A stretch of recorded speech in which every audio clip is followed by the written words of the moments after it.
There's nothing in the way. There's nothing left to say. There's just a perfect day for us to use love.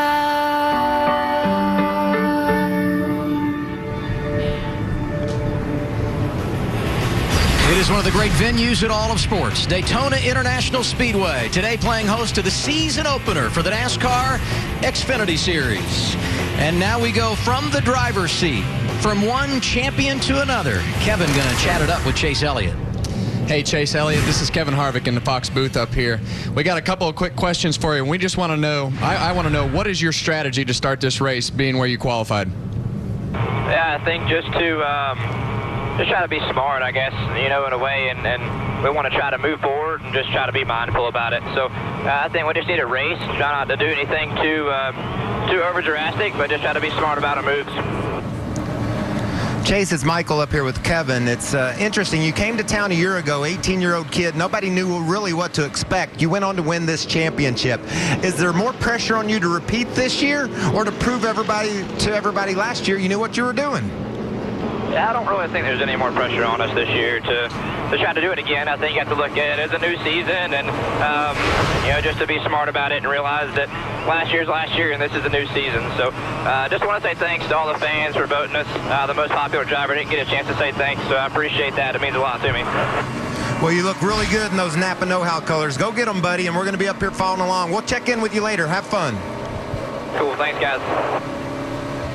So we have paid off that Dale Earnhardt Jr. starts last. You talk to the defending champion who starts 35th. Kyle Busch also starting outside the top 30. The bottom line is qualifying wild earlier today. Well, you just got a pack of 12 cars here just trying to qualify for this race.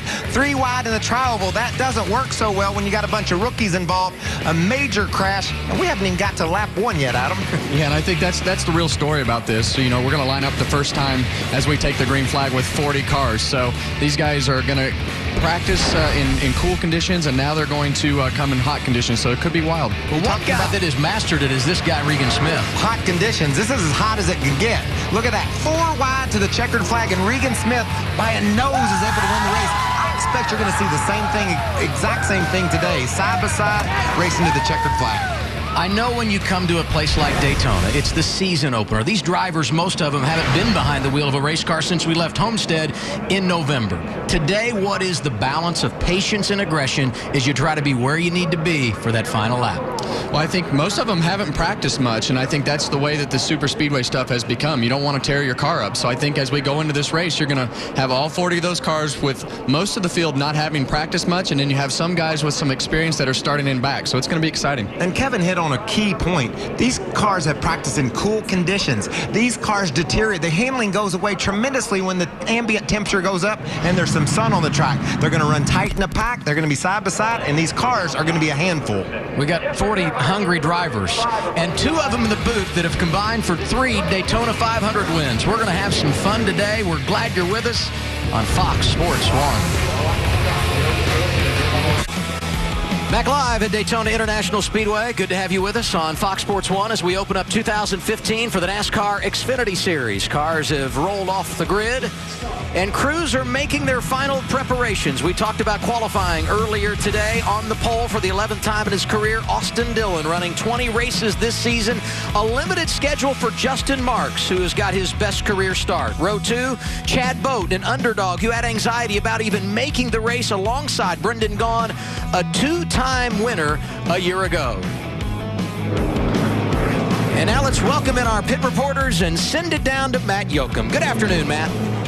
Hey, AA, qualifying was definitely exciting, putting Austin Dillon on pole for the 2nd time in his Xfinity career here at Daytona. One big plus from winning that pole, lane choice. Now he'll move from the inside to the outside because his teammate Brendan Gaughan is in row 2. Now they're going to try to team up much of this event. Now the big orders to his spotter, Andy Houston, keep me near the front as much as possible. You're never safe anywhere, but odds are greater you'll be in a safer position up front. And remember, he has not won an Xfinity competition in nearly 2.5 years. Vince Welsh? Well, Matt, one of the joys of the Xfinity Series is the grooming of young talent. And in the 20 car for Joe Gibbs Racing today is 18-year-old Eric Jones. He's considered a can't-miss prospect in this garage. He ran just 3 Xfinity races last year and was top 10 in all 3. Last night, he finished 2nd in the Truck Series. He says staying out of trouble is the key, but at the end of the race, I feel like we can win. He wasn't bragging. He's that good. Jamie? Well, Chase Elliott is coming off a dream season, winning the championship and 3 wins. But that's not good enough for him. He told me this morning he wants to better himself, and Daytona is on that list. In both Daytona races last year, he finished outside the top 10, something he didn't do very often. He said he took notes. He has a new plan, and that plan, of course, involves his new crew chief, Ernie Cope, on top of the pit box. Adam? Thank you, Jamie. And this is a big year for Ernie Cope because this is the first time in a number of years that he's actually been crew chief for a team that's going for the championship. He's been one of those all-star crew chiefs. I just love the way we're kicking off today's race. We're starting a new era with the Xfinity Series. And listen to some of the names we said. J.J. Yaley could win this race. Justin Marks on the front row. We haven't even mentioned Kyle Busch, and we haven't even mentioned Brad Keselowski, a couple of guys that we know are going to race their way to the front. There's so many unanswered questions and so many great storylines. Oh, by the way, those 2 drivers combined for 12 wins a year ago. Yeah, this is just a great series. When you mix up that talent and you have those young guys come in with that enthusiasm, sure, they might, do something that they shouldn't do, but it sure is exciting to watch. It is. You're going to find out, Kevin, sitting up here and watching people do stuff they shouldn't do is way more fun than when you're on the track and they do it. Yeah, I agree. I watched qualifying earlier, and it was fun to watch, but, man, I'm glad I don't have to pay those bills. You've been down that road, right? Yeah, that's definitely an expensive qualifying session for sure. You saw our Toyota Camry pace car, the 2015 model, leading these 40 NASCAR Xfinity cars around the 2.5-mile tri-oval that is Daytona International Speedway. The off-season, it's over. It's time now to go green. In 2015, put it in the air and let's get down to business at Daytona.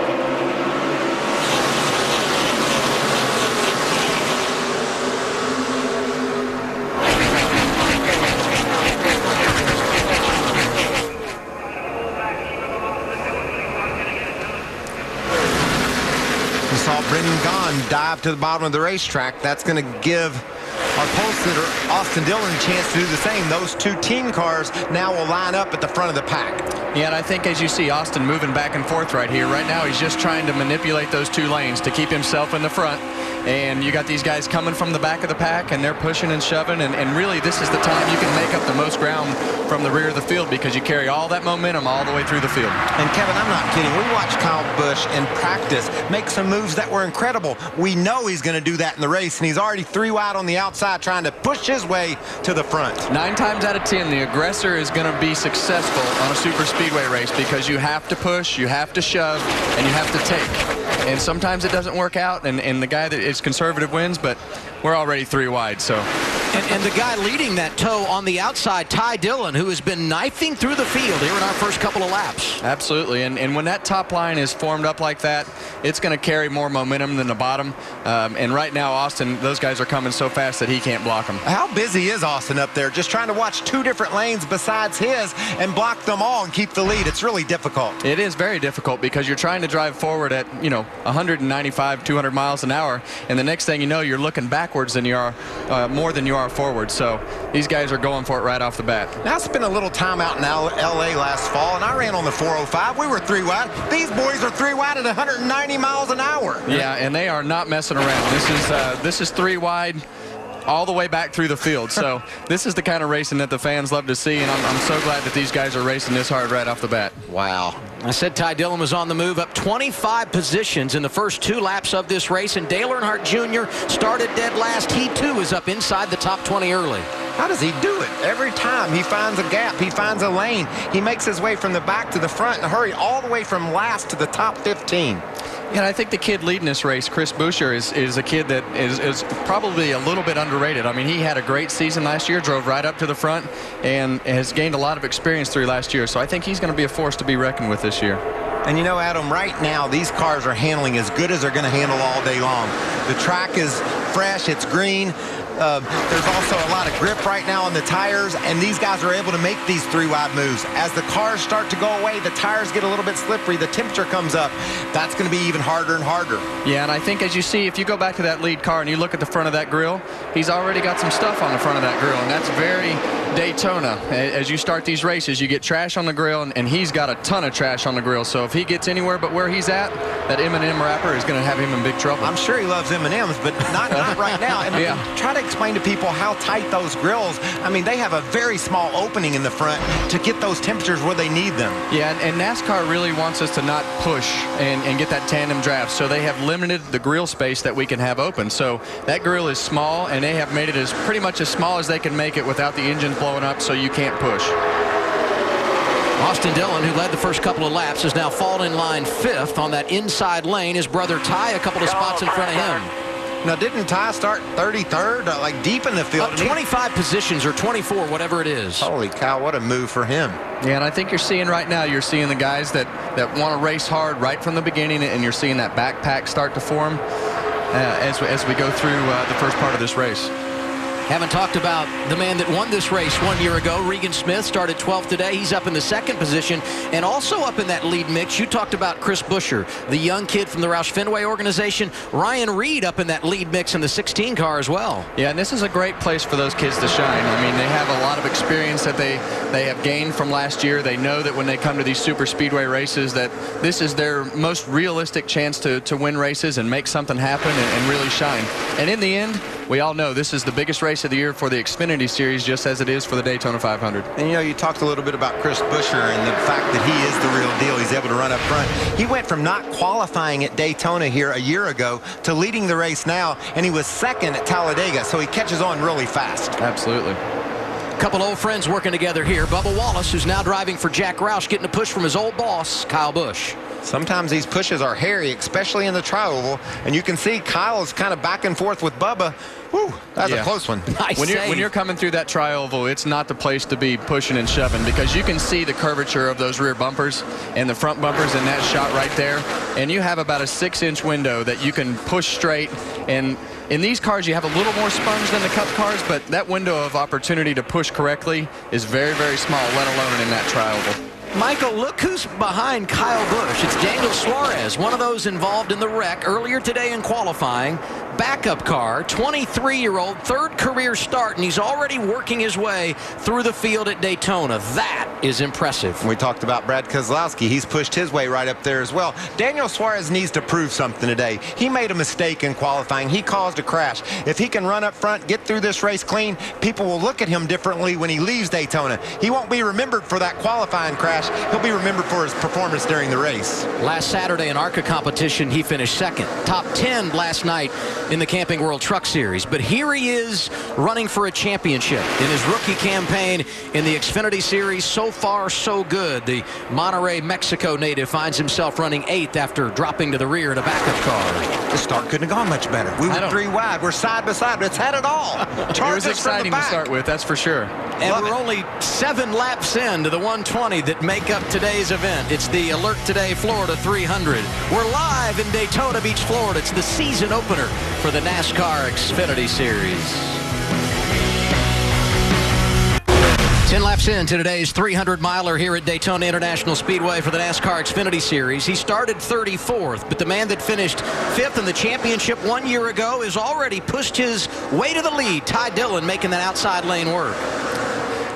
That's the first lap he's led here at Daytona, too. That's got to feel good. And that was moments ago. He's now slid down to that inside lane, and that means Chris Buescher is tucked up behind him. Watch this tandem on the outside, though. Kyle Busch has been really pushing Bubba Wallace.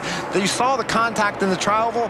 Kyle's giving him some coaching and direction from inside the cockpit, and they're pushing for the lead. And you can really see how these cars, they love the tandem draft, and these guys have to do everything they can. It's almost hard to get detached when you're in certain situations where you see all these cars on the outside line stacked up, it's hard for Kyle to get detached from that guy's bumper because it's almost like a magnet as you get attached to him. And it looks like Kyle's nervous, bumping him, back. That's the rule. You can't stay attached to the car in front of you, and he's doing an amazing job of keeping contact, but yet not being totally locked up. And I wish I could explain to you how nerve-wracking it is to sit in this car, and when you add a rule like that to where you know that you can't just lay on that guy's back bumper and you have to come off the bumper and then go back onto the bumper and come back off again. Whoa. That's harder than anything because you have to sit there and make sure that you're not attached to the guy's bumper. So it's very difficult, and he's doing a great job. This is textbook rule following by Kyle Busch.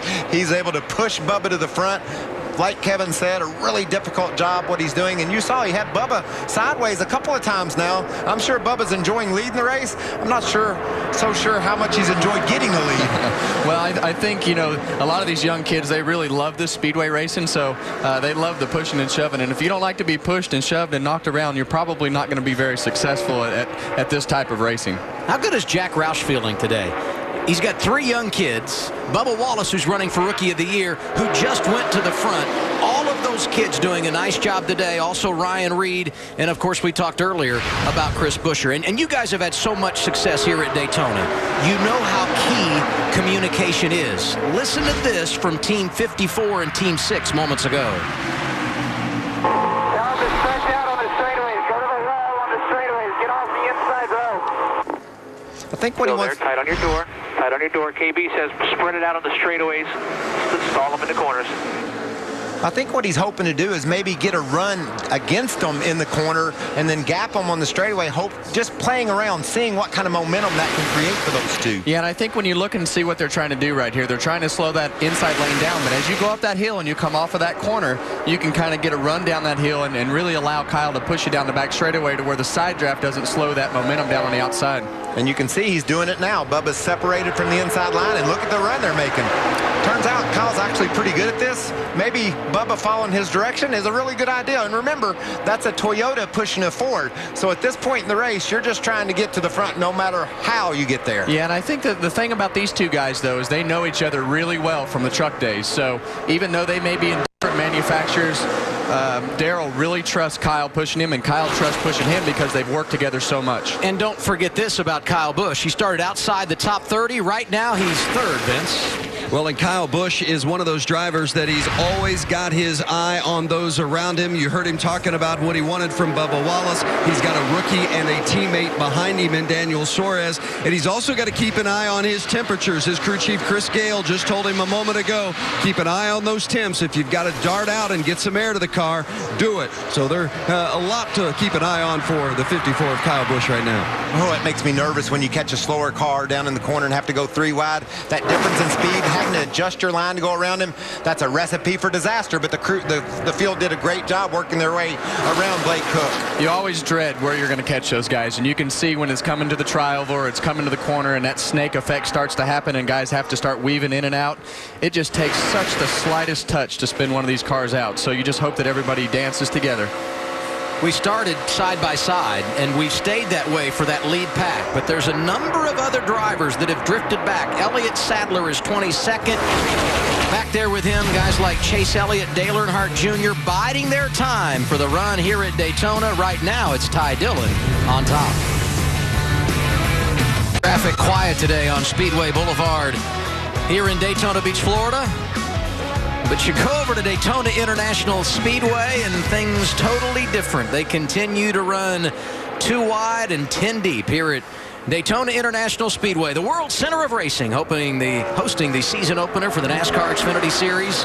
Right now, Ty Dillon in that inside lane working out front with another young gun, Darrell Wallace Jr., making his debut for the Roush Fenway organization. And both these drivers getting it done here in the early going. Having to work around another slow car, too. You could see Ty Dillon had to work his way up the track. Leads the field above that lap car. Kevin pointed out there's about 3 or 4 lap cars or slower cars up ahead. When they catch that group, It's just when intensity picks up, the action seems to pick up. It makes us very nervous as drivers, doesn't it? Because we're standing up here, we're really stressed out about it. I know everybody that's home is probably like, why do you keep talking about the lap cars? Because anytime those lanes start moving and snaking around like that, it becomes treacherous really quick. And you know, that lead pack is side by side. That's intense. We go back to the second pack. You can see Elliott Sadler just coming to the start-finish line there. Those guys are single file. They're just riding along. Yeah, and those guys in that second pack that are single file, when you look at the scoring monitor here, those guys can catch that pack in 3 or 4 laps, no problem, when they line up. So they're playing it safe back there. You've got a couple guys, a couple lap cars in the middle of those 2 packs, but that single file pack, as long as that lead pack stays side by side, they can catch them anytime. Kevin, you talked earlier about how stressful it is behind the wheel of these race cars, and under those circumstances, it's always good to get a little friendly advice. Listen to Ty Dillon's radio. How's everything? Take a little breather. Get your fingers all undone. I've watched most of this race out of my mirror. Yep. Let's lower our guard down here. Let's try and keep going on as best we can on the lead here. Outside corner. It's always nice to be reminded that you got to keep on top of your game. And Ty has done an amazing job racing to the back to the front. Hasn't led here at Daytona until today. Led 10 laps so far today. Well, I think when you hear that advice, that is very good advice, because I think that's what happens a lot of times in these races is people get lazy and they don't pay attention to what's going on, and you think you're in a safe spot. If you are in that pack, you are never in a safe spot, because something can happen at any moment. Look at this push that Kyle Busch and Bubba Wallace are getting right now as they race toward the front. You're right. Lines move, things change, the handling goes away. You got to stay right on top of that wheel. We mentioned his name earlier, Daniel Suarez. That scared me. Yeah, that scared me too. An anxious moment there. Suarez right now, 3rd in line in that outside lane. It's been impressive in a backup car, Jamie. He really has. What a day. Talk about an anxious moment. He was caught up in that qualifying wreck. The team had 3 hours to prep his backup car and get that set up as close to the primary as possible. They did a great job. He's just telling his team he's a little bit tight, but he's exactly where he wants to be right now. Started in the back. Now he's behind his teammate. Well, I think when we talk about that 18 car, if he stays between Kyle Busch and Brad Keselowski today, he's probably going to have a really good day. So I wouldn't try to pass a car. I wouldn't try to move a car. And here we go through more lap traffic. You're exactly right. That's a great place for that young man to be, especially after the trouble he had during qualifying. Just build some confidence, log some laps, do your job, stay on top of the wheel, in your game, and don't give Brad a hint of a hole to dive in, because you know he will. Not one hint, because you are in a really good spot. And as a rookie, I mean, this is a race where if you have a fast car like Daniel does, you can put yourself in a position like that to capitalize on a good day and earn the trust of a lot of guys around you. You saw all the leaders go by that lap traffic. The differential in speed, more than 10 miles per hour, speaks to what you guys talk to and why you get so anxious when you're watching them come up on those slower vehicles. And you know, it just changes the dynamic of that draft. You can see the cars are bunched together more at the front of that field. When you go around other cars, it slows you down. It gives the guys in the back a chance to pull up. So it just changes a lot of things when you catch lap traffic. And another thing that happens too is usually the inside car gets a little bit of a hint of draft, and that inside line will pick up, and then that accordion will start, and that's when you have a chance to start shuffling things around and gain or lose positions. Not real surprising to see these two together, huh? Yeah, and as this pack develops up in the front and these guys continue to race, you know, I'm a guy that I've been on both sides of this strategy, but as these guys race all day up front, if they can keep it together all day, they know exactly where to put their cars. They have that experience and know what they need to do the closer this race is, because they've done it all day. So I like the front of the pack strategy. We're closing on the 1/4 point in today's 300-mile race at Daytona. It's the season opener for the NASCAR Xfinity Series. Ty Dillon out front at Daytona. 30 of 120 laps complete for the NASCAR Xfinity Series here at Daytona International Speedway. Darrell Wallace Jr., Ty Dillon, Kyle Busch, Chris Buescher, Daniel Suarez, the top 5. And did you know 1 year ago in the season opener here at Daytona, we had 9 lead changes. We're a quarter of the way through today's season opener here in 2015, and already we've had 13 lead changes. It's been outstanding on track. Those two at the front change it about every lap. Ty Dillon gets pushed ahead a bit, and then Kyle will get a hold of Bubba and shove him to the lead. Last time by, it was Darrell Wallace Jr., and he's going to lead another lap.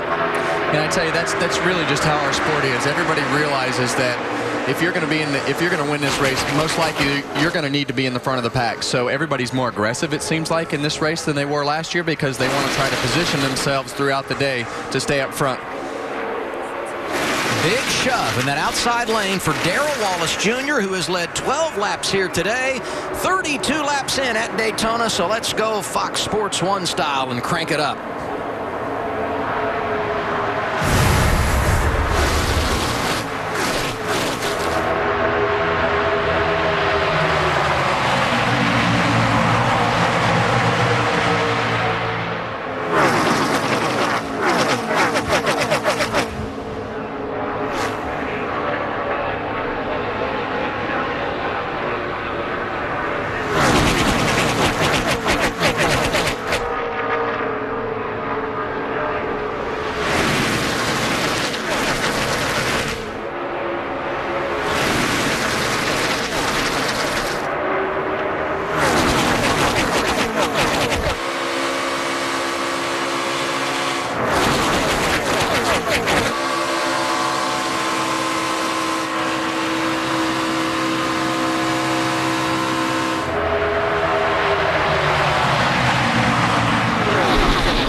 The sights and sounds of Daytona International Speedway, and a special thanks to our crew behind the scenes that do such an amazing job throughout our Budweiser Speed Weeks coverage. So here we are, 33 laps in. We'll bring in our crew chief, Larry McReynolds. And Larry, it won't be long before these drivers are having to come down pit road under green.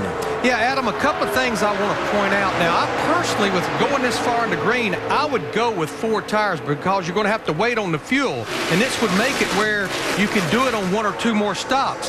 But if some of these crew chiefs are thinking about just right side tires, the last thing these drivers want to do is slide their tires coming on the pit road. The other thing, for all of these drivers in this race that are not competing in Sprint Cup, this will be the first time that they and their crews will have to deal with the new pit road officiating system, where NASCAR is really monitoring different pit road rules as far as over the wall too soon or driving through too many pit boxes coming in or leaving. Well, I think when you look at what's getting ready to happen here, you're getting ready to pit under green, and you're seeing that second pack come up and catch the first pack because they don't want to take a chance of losing that pack when they come off the pit road. So they need to be as far up or as close to this lead pack when they start coming to pit road so they don't lose the draft and lose what they think is a safe distance. So they're trying to position themselves to pit. And for me, this is the most nerve-wracking part about super speedway racing, is when we have this pack and everybody tries to start orchestrating pit stops. It's counting down too. There's 5 laps, 4 laps. We think they're going to stop at lap 39 or so. They had the pace laps before the race. The gas window is probably about 45 laps. They'll stop a little bit early here in the early going. What I love about my NASCAR right now in the top 6, we got 2 Fords, 2 Chevys, and 2 Toyotas. Parity and a lot of fun up front. And right behind those top 6, the 7th place runner of Brad Keselowski. An interesting conversation talking strategy on team radio a moment ago. And come lap 41 with the 6. 41 with the 6. 54 should be lap 40.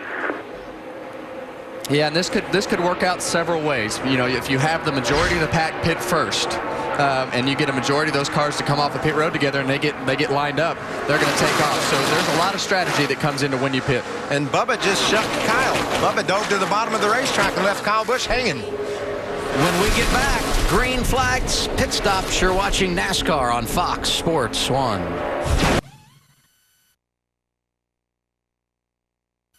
Four tires for Jones. Back live at Daytona International Speedway, and the first round of green flag pit stops is underway. The cycle of drivers coming down at lap 38. Last year's winner, Regan Smith, among those, Justin Marks, and also the 20 of Eric Jones getting service. Yeah, and everybody's getting nervous. They don't want to run out of gas, knowing that they had to run some pace laps. And here comes another group of them. And you see tires smoking, and there's some guys carrying some pretty heavy speed there. Daniel Suarez, one of those coming onto pit road. He was nearly sideways. What a mess at pit entrance. As was Brian Scott. He slid his tires all the way to the pit line. He's got a flat right front, too, so hopefully they'll get 4 tires on that car. Let's go to Vince Welch. Kyle Busch says the only reason the outside line's been moving is because he's been doing all the work. They helped him out with a little bit of a chassis adjustment there to help his balance. It's a 4-tire change for Kyle Busch. All well so far for the 54. Daniel Suarez missed his pit. He also slid his tires. Kevin, I'm be surprised if this car can make it back to the pits without blowing one of those tires. Watch him smoking these tires. Yeah, and he just totally blew by his pit, and we had a couple cars run into each other, and this is why you have to practice getting on pit road, because when it's game time like this, it becomes a really intense situation. Brendan Gaughan among those coming down now. The third consecutive lap we've seen drivers making pit stops under green here at Daytona. Also in Bubba Wallace, who's led laps. The same for Ty Dillon, who's been out front for 15 circuits today. Let's go to Matt. And Ty Dillon saying that his car overall is very good, but the temperatures are good as well. If they wanted to add tape to get a little more speed in the car, they could. Meanwhile, up front, the pole sitter, his brother, Austin Dillon, chassis adjustment, trying to improve the balance on his car. 4 tires for the 33. And as those drivers exit pit road, Matt, the majority of the front runners have now gotten their service under green. Here's Daniel Suarez 1 lap late. Jamie? And good news for him, he did make it all the way around after sliding those tires. The crew was ready to service 4 tires here. Remember, this is just his 3rd ever Xfinity Series race. It's a lot to take in. It's very new for him. And he just about stalls it on the exit. Been a rough day for Daniel Suarez, the rookie out of Monterrey, Mexico, making his 3rd career start in the Xfinity Series here today. Crashed in qualifying earlier, went to a backup, had worked his way into the top 5, but then an issue getting on pit road, and now he's lost a ton of track position. And now that things have cycled through, here we are back on point. Ty Dillon has the race advantage. Be hearing some pit road penalties from the Pro trailer, NASCAR's new pit road surveillance. We're hearing right now that 51 of Jeremy Clements is going to receive a penalty, as is 01 of Landon Castle. A tire got away from that team. If that's all we get out of all that action.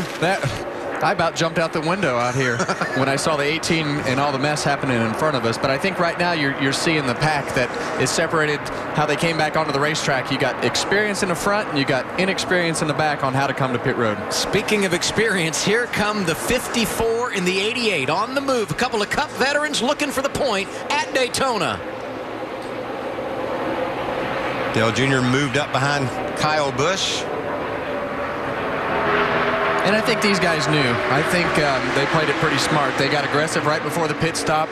They got on the pit road. They did their pit stop, and the next thing you know, they are in the lead pack with the experienced guys that they want to be around. And then you had the inexperienced guys that didn't do a great job with their first time getting on pit road.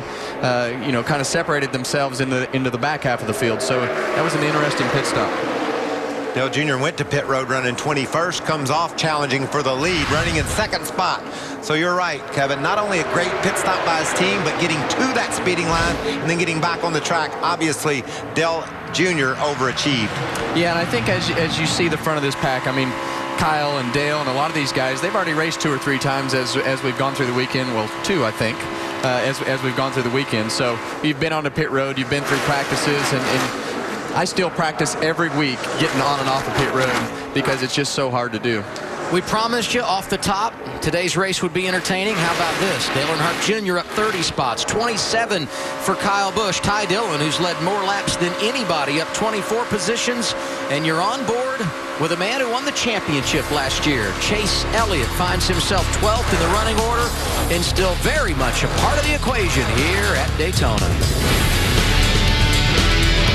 At Daytona, provided by Goodyear. Everything they learn making tires for the grueling demands of NASCAR inspires what rolls into yours. Goodyear, the official tire of NASCAR. We're 47 laps into the 120 that make up today's Alert Today Florida 300 for the NASCAR Xfinity Series. And no real big surprise here. Kyle Busch, Dale Earnhardt Jr. out front. Yeah, and that tiny little pack of 6 running along on the bottom by themselves. Having a good time right now, just enjoying a little Saturday afternoon drive. But when they look in the mirror, there's about 20 cars that are running a couple of tenths of a second a lap faster than them, and they're getting ready to have company. Yeah, and I tell you what, if those guys could just stay single file and just calm down for just a minute, they'd all be right back up in the front of that pack. So it's amazing how much it slows everything down when they get side by side like that. We saw him lap past Daniel Suarez. Daniel had a problem getting to pit road. Puts him a lap down. He's currently the first car lap down, though, so a caution would propel him back to the lead lap. He can hang on to that draft, too. So there's still a lot of racing. Daniel, like I said, he got off to a great start today in this race after a mistake qualifying. And now he needs to rebound from another mistake that he made getting to pit road. Well, he's lucky that he made a mistake and it's still rolling. So he can continue to race and gather experience and do the things that he needs to do and try to finish this race, even though he made a mistake. That doesn't happen all the time here. And even an early pit road mistake you can overcome. You do that on the last stop, you're in trouble. But he's got a chance to, like you said, Kevin, overcome that. Absolutely. Still make a good day of it. And you always get the feeling here, because the opportunity for multiple cautions in a short period of time and the fact that that can take out so many competitors, if you were to have the big one, you're really never out of it here. You got to go pretty deep in the race before you feel like you're out of contention at a place like Daytona. Yeah, and Brad Keselowski right now finds himself in the 20th position. What are they saying here in the middle stages of the race? Almost had too good of a pit stop. We got so far out in front. And nobody works together. They're so worried about passing each other while they're getting up to speed. If you're getting a run going. Yeah, and that's really just right back to what we were talking about. If these guys would just be patient for 7 or 8 laps, they'd all form right back up into this group. But that second pack is racing harder than the first pack, and they're side by side and shuffling back and forth, and that's exactly what Brad was talking about. Let's get off pit road, let's get single file and get everything formed back up before we start hurting ourselves. Old teammates working together here, maybe working against each other, bouncing off one another in the draft. That's Bubba Wallace and Eric Jones just decided to trade a little paint. That's right. In the tri-oval, and that's not the best plan here midway through this, or before halfway through this race. Yeah, and I think that had a lot to do with that 13 car. I think they were going by to lap him, and I don't think the 6 knew he was coming, and the 20 kind of swerved up a little later than he had anticipated. It's Bubba Wallace in that blue number 6, the Ford for Jack Roush, and that white 20 you saw in the middle. Eric Jones, the young sensation who's running for the championship in the Camping World Truck Series and was a runner-up here last night. You know, in July, we went 53 laps before we had our first caution, 51, and we're caution-free so far today here at Daytona.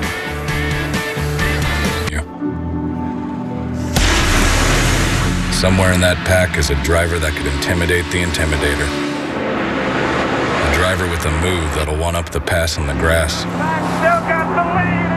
And one of those cars is a driver that could out-talk Jaws. A guy that could take the King 7 and make it 8. Heck, maybe even 9. Maybe they're in the back of the pack. Maybe they're stalking the leader down the home stretch, waiting to pounce. Waiting to make that first move toward becoming a legend. Make no mistake about it, they're out there. I guarantee it. Welcome to the NASCAR Xfinity Series. Back live at Daytona, and now our tax slayer, top of the board. Kyle Busch has led the last 13 laps. He's out front. Long way to go to get to the 1,700 plus he led in 2014. Dale Jr. is second. He's won 6 times here in the Xfinity Series. The team car that won here a year ago. Regan Smith is third. Kyle Larson, Chris Buescher complete the top 5. We're 55 laps in, 5 short of halfway here at Daytona. Let's get a report from pit road. Jamie, what's going on? Well, Chase Elliott just took left sides on that stop, so I thought it was interesting. I wanted to ask his crew chief, Ernie Cope, what was your mindset going into that pit stop to take lefts only? Well, we run so much rebound in the front of these shocks, and I've done it before here. We've taken 4 tires, and the tire comes out so slow. I just want to take a chance having an 18 or 19 second stop, and so I just thought it'd be the right thing to do on the Napa Chevrolet to take 2 tires, not take a chance. Tires haven't been wearing. That was my thought process, and I'd also like to thank Xfinity and welcome aboard. Kevin Harvick, this man was your crew chief for a long time. What do you think of the call? Yeah, well, that's been his strategy on the speedways for a long time. So you as a crew chief, you have to roll with things that you know, and you try to do things that have worked for you in the past. And last year it worked with Casey Kane, and it's worked for us in the past with Tony Stewart and Ernie working together. So they've done a lot of this speedway racing. Remember that little tidy pack of 6 I talked of earlier? Cue the Jaws music, right? Here, Donna, Donna, here they come. That's all done now, and those guys that have caught them are now going to try to figure out a way to pass them. We're going to see some dicing up toward the front.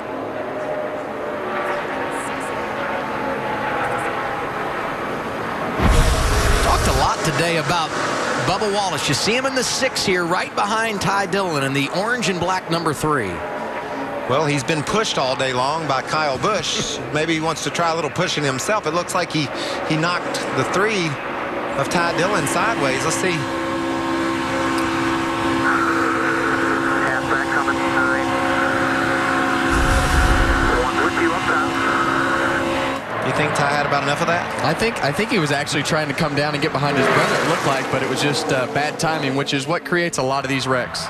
What are they saying, Matt? That's exactly, Kevin, what they were telling him on the radio. Billy O'Day was telling him they were trying to get down to the bottom because the bottom lane appeared to be moving much better than the outside. And just then when the hole opened up, he said, get to the bottom if you can. And it was almost perfect timing. He said he just is having a hard time holding on to the car, though, in the draft.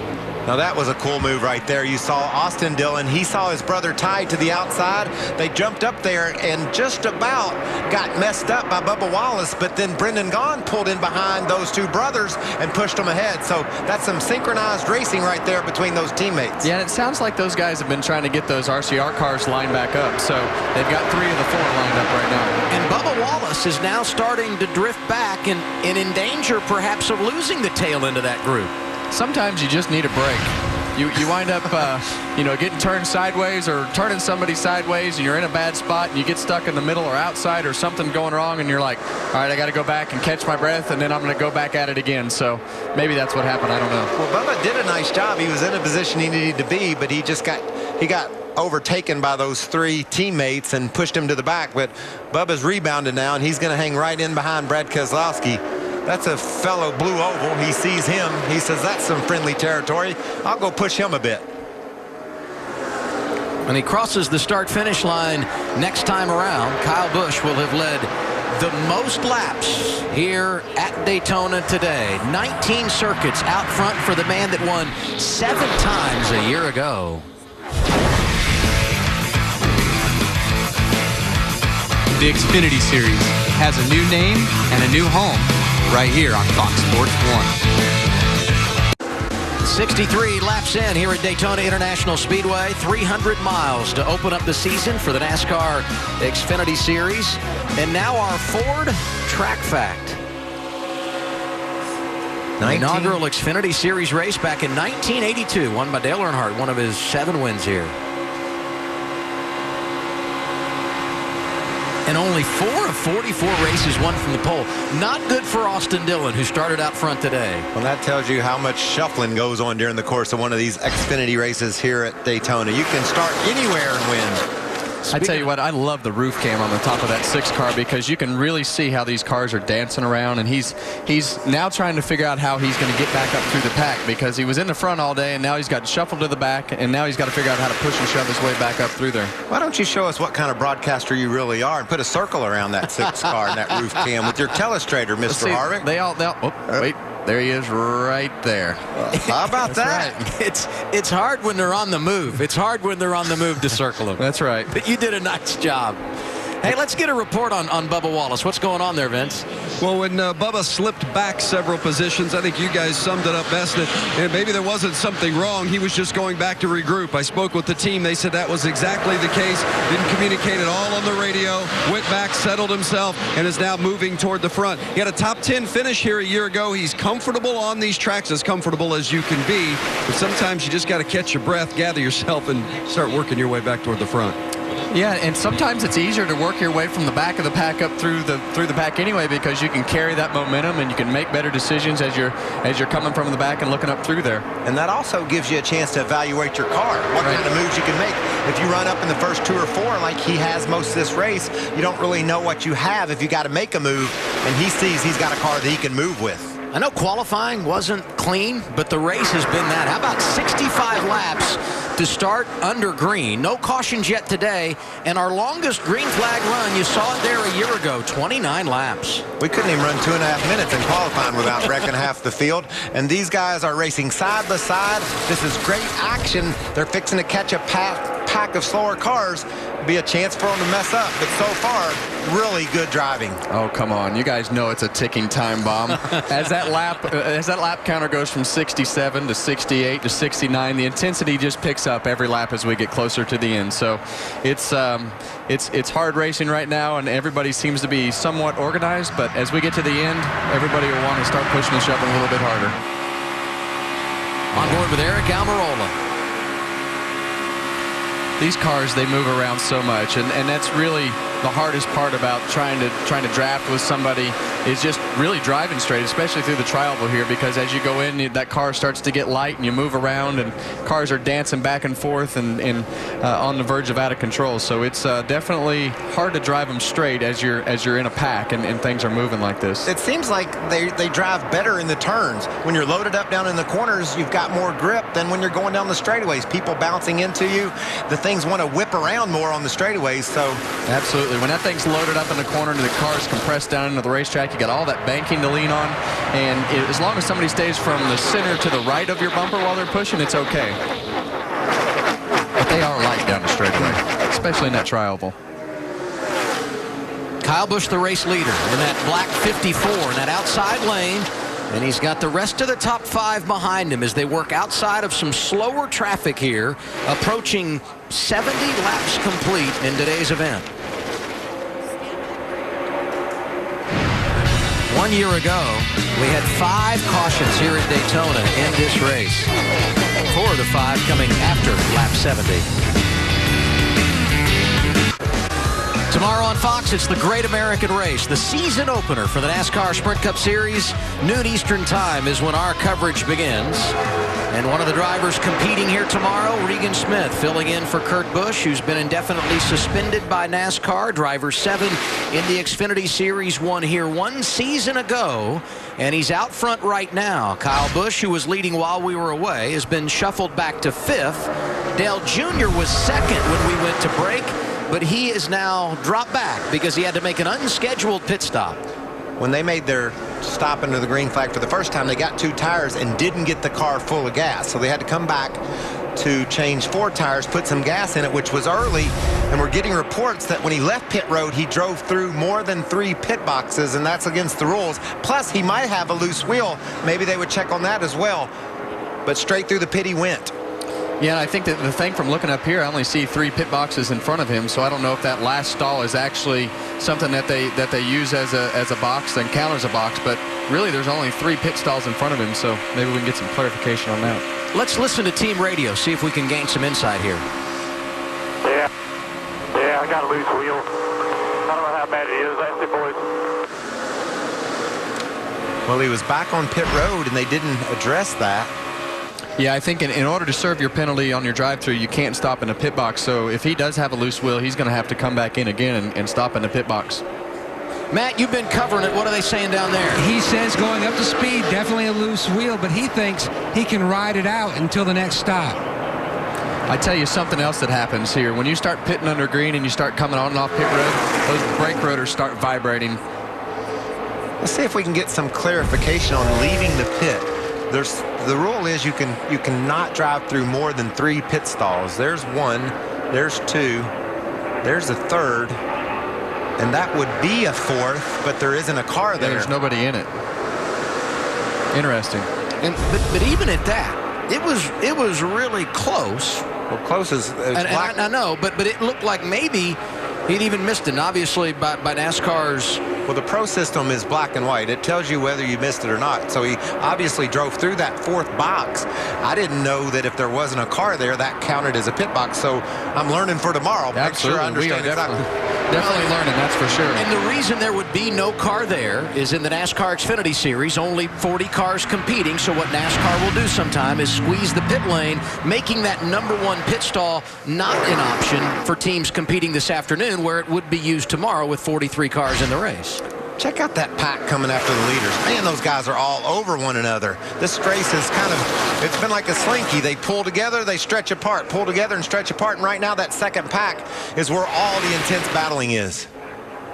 And to clear up one other thing on the pit stall, when NASCAR takes that first pit stall away, they decided to take that first pit stall away so that the car that qualifies first has to go a little bit further distance to kind of even up that fairness on pit road to the speed line.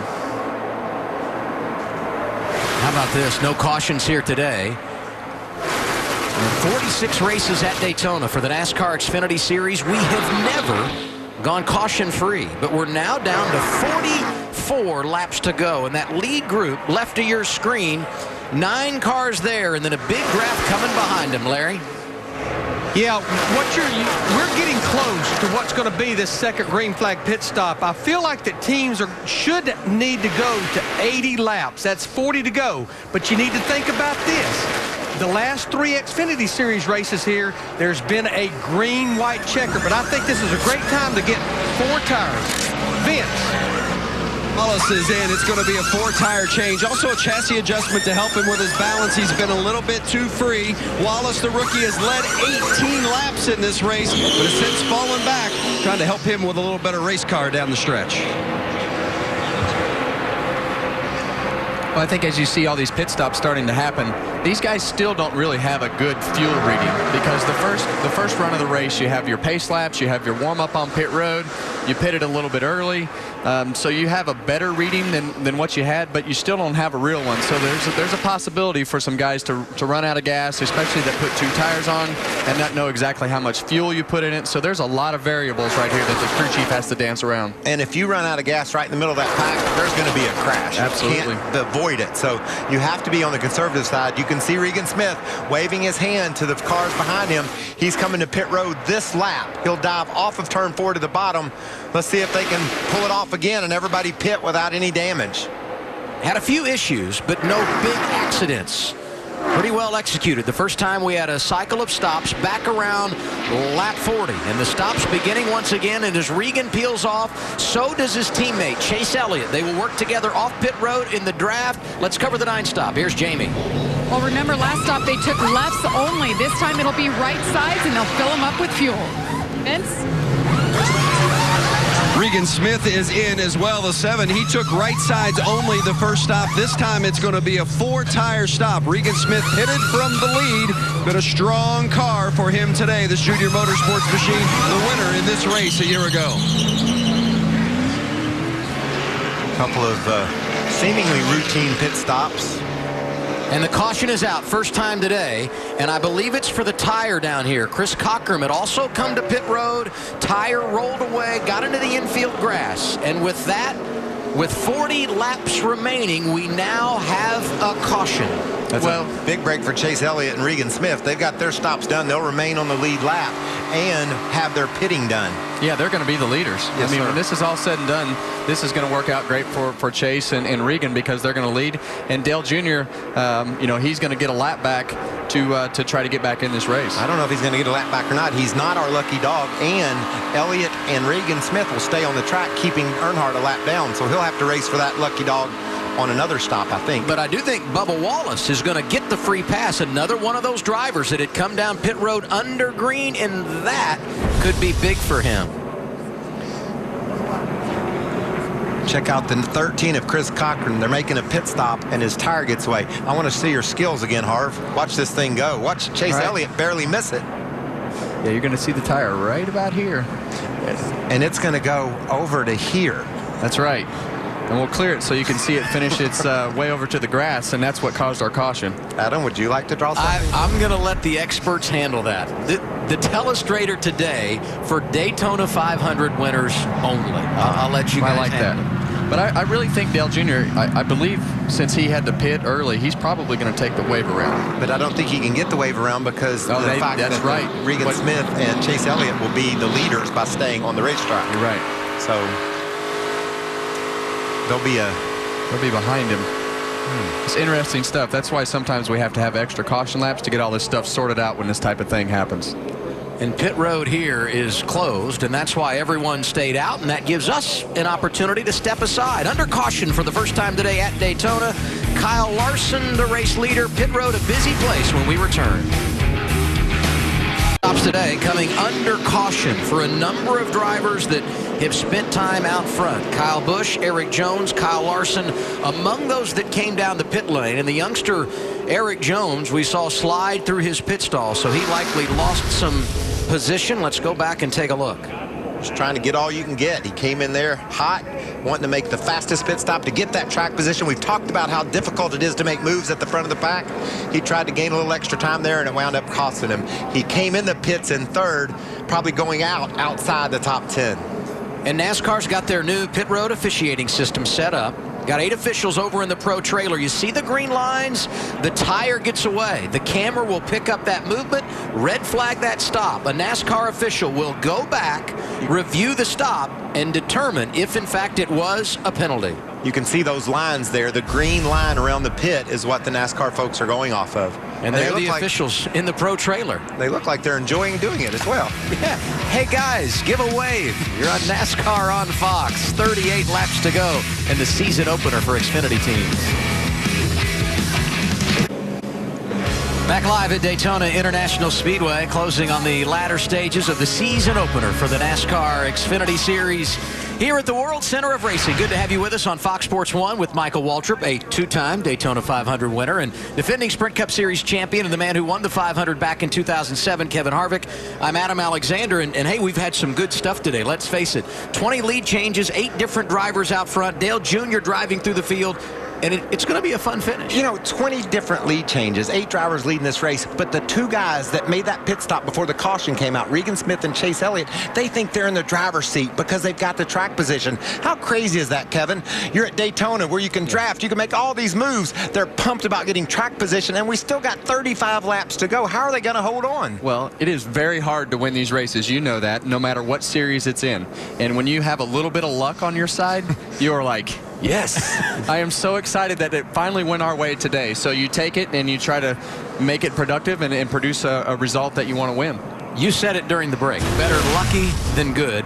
And here we have a 4-box, time shifted on pit stops to give you an idea of how much of a difference the crews can make. These drivers are trying everything they can, Adam, to get any advantage. You saw the young kid, Eric Jones, slide just through his box. That lost him his track position. He's outside the top 10. The other 3 guys have differing strategies. Kyle Busch got 4 tires, as did Kyle Larson, but 2 tires on Ty Dillon. He gets out of the box first and gains track position. So Eric Jones had problems. He went from 3rd to 11th. And for Bubba Wallace, who came down pit road, he went through too many pit stalls exiting. This from NASCAR. See the red X? Bam! Can't do that. That was pit stall number 4. He needed to be outside the white line before he got there. And that's old habits die hard. There was no reason for him to be over that way. And I think that's important. You got to take your cut to the right and get out of town. Absolutely. Green flag back in the air. 35 laps to go here at Daytona. 35 laps to go at Daytona, and we're celebrating track position. Golly, that's a different world. These guys have got to battle hard to get to the front. Kyle Larson also lost some track position there on that cycle of stops. An uncontrolled tire on board here with Chase Elliott. Yeah, you see Chris Buescher giving him as many pushes as he thinks he can get away with. So you got Regan leading this pack on the bottom, and they're formed up really well. But I can just tell you, it gets more intense every time we get closer to the end of the race, and the pushing and shoving gets harder and harder, and it also becomes harder to pass. And you know, the key to bogging someone down and slowing their momentum is side drafting. And when you're bobbling around and you dip over to side draft a guy, that's when contact happens, and that's when crashes happen. What's going on with our defending champ, Jamie? He's 2nd right now. Yes, Chase Elliott, you guys were talking about luck. Well, they had luck on their side, pitting just at the right time. Now, the fuel situation with him, they're good to the end, and his crew chief, Ernie Cope, just telling him right now, because of the cautions, they are good for 2 green-white checkered finishes in case we need it. You can see Ryan Reed really pulling over there and side drafting on the 9 car of Chase Elliott. Elliott battling there with Chris Buescher giving him a push. And Regan Smith back in a familiar place at Daytona, out front, Vince. Yeah, of course, won this race last year, was second here in July. Just took 4 tires on that last stop after 2 on the first stop. They were going to go with 2 tires only on this last stop, but he went through slid the tires just a little bit too much. They had to switch to a 4-tire change. We'll see if it pays off for him here at the end.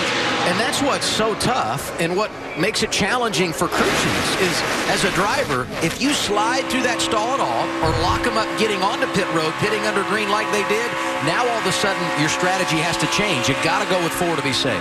Well, the one thing they all had in common is they had to get that car full of fuel, because if you don't get that car full of fuel and you know that that's the length of that last run, then you're in trouble. Some adversity late in the race for Kyle Larson, Matt. He hit pit road in the first position. Now, the game plan for that team was simply 4 tires no matter what, knowing that would be their last scheduled pit stop. They gave him 4 tires and a tool through the window. Apparently an issue with one of his mirrors. They handed him an Allen wrench through the window so he could try to tighten it because he could not see through the mirror because it was vibrating so much. And guys, you've had tools handed to you through the middle. You guys multitask behind the wheel. Well, I can tell you this. I've worked on the shifter and put some vice grips on there before, but I've never tried to work on my mirror. And that's probably the difference between, maybe that's a generation gap, because when my mirror vibrated, if I complained about it, they would just say, all right, well, you're out of luck today. So you reached up and you held on to it to try to keep it from vibrating. How about that? A great example of what it takes to stay up front here at Daytona. Those 3 cars were just bumping back and forth with each other, hanging on to that lead. I still think it's crazy to think we're sitting here with 30 laps to go, thinking we have to keep this track position in order to be able to win at Daytona. But that's the case. It's going to be really difficult, Kevin, to race your way up through this pack.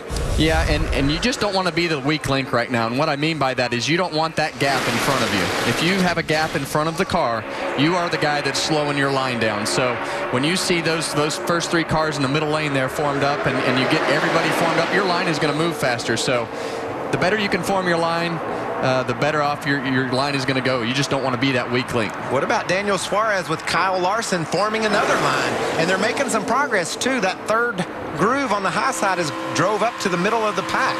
Yeah, Ryan Reed doing a nice job. Sophomore campaign driving for Jack Roush. A little drafting help for Brad Keselowski from Team Penske. Ironically enough, the Roush Fenway organization, Roger Penske, never won an Xfinity race here at Daytona. Here's what I'll tell you. I know for a fact they can run 2 wide and not crash, but they're going 3 wide. There's a wreck of brewing, I can promise you. How can they avoid the big one when they're pushing 3 wide on the outside with a rookie leading the pack?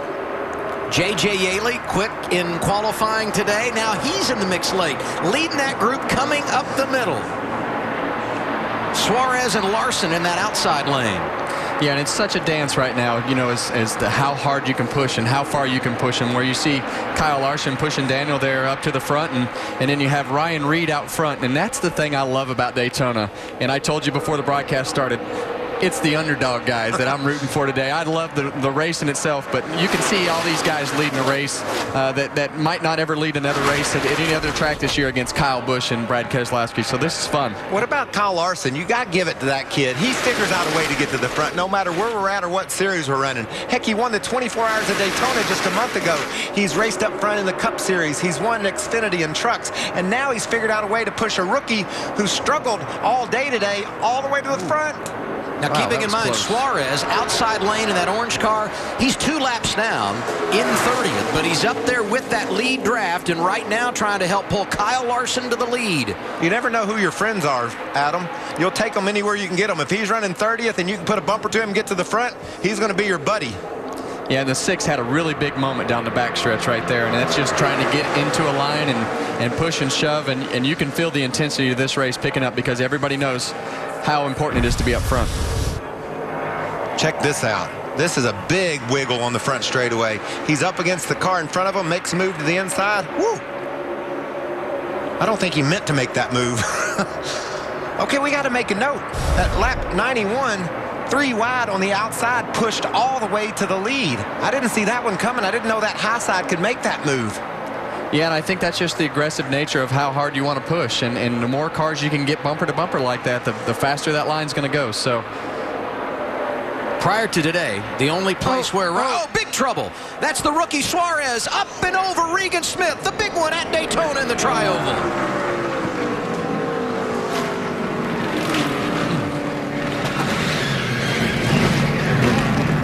42 turned us right there. All right, just stop, Daniel.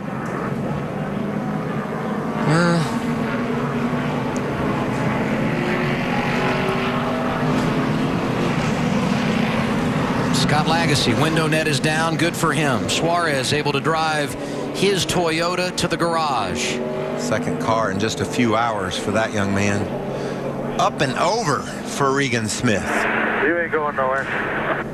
Yeah, not really do anything about it. Chad Boat. Sorry, guys.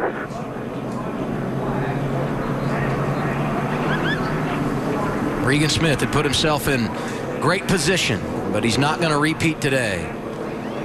Ryan Sieg pulling his car to the garage, and Justin Marks is also pulled to a stop in the grass. And that's good to see. Regan Smith, after flipping on the front straightaway here at Daytona, climbing from his car. Let's see if we can see what happens. Kyle Busch was pushing the rookie, giving him a shove here. Kyle Larson, excuse me. And it looks like he just gets him in a bad spot right there, and he just got behind in his steering. Yeah, he got too far to the right, and coming off of the corner right there, that car unloads as you come off of that banking, and it just took just a little bit too much. And that's that window that you have to push. And if you get outside of the center of that back bumper, the way that the front and back bumpers are curved, it's going to spin that car out. Remember we said lucky versus good? Here's Chase Elliott. Watch this job. There's going to be a wreck behind you. Give me a wreck behind you. Oh, yeah, big wreck, big wreck. Big wreck behind you. Big wreck behind you. Yeah, and Chase is lucky his car is still rolling because he has some damage that he's going to have to fix. Watch this job that the Ream car, the 33 of Austin Dillon, does. When 18 flips over the 7, holy. Tell you, Chris Buescher did a heck of a job sneaking through there too in that number 60 Cheez-It car. Great job by Buescher all day long.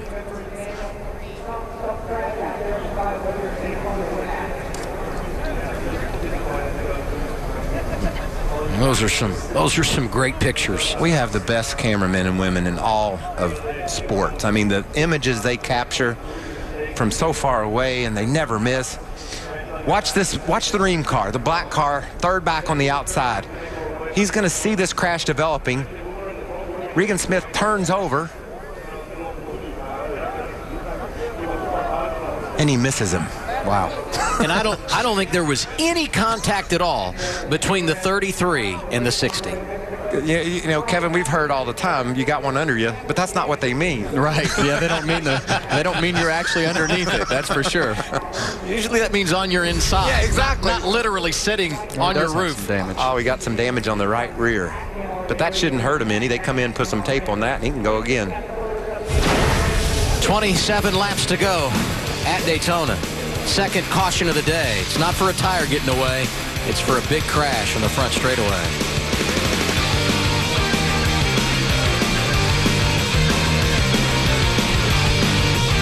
Caution of the day with 27 laps to go at Daytona has turned into a red flag, and we now know what happened to Austin Dillon and how he got that damage on the right rear. Amazing job of missing the crash. They come to slow down to stop for the red flag, and you can see the yellow car right there on the back of the screen. Austin pulls up to stop. Yellow car doesn't. That's Mike Wallace in the 26, and he clobbers Dillon. He also hit that car that's right behind the 42 a little bit there with his in the left side door. So our second caution of the day turned into two cautions in one. Yeah, Austin goes through that whole wreck. Amazing. Doesn't hit a thing, and then comes to stop under red and has the back torn off his car.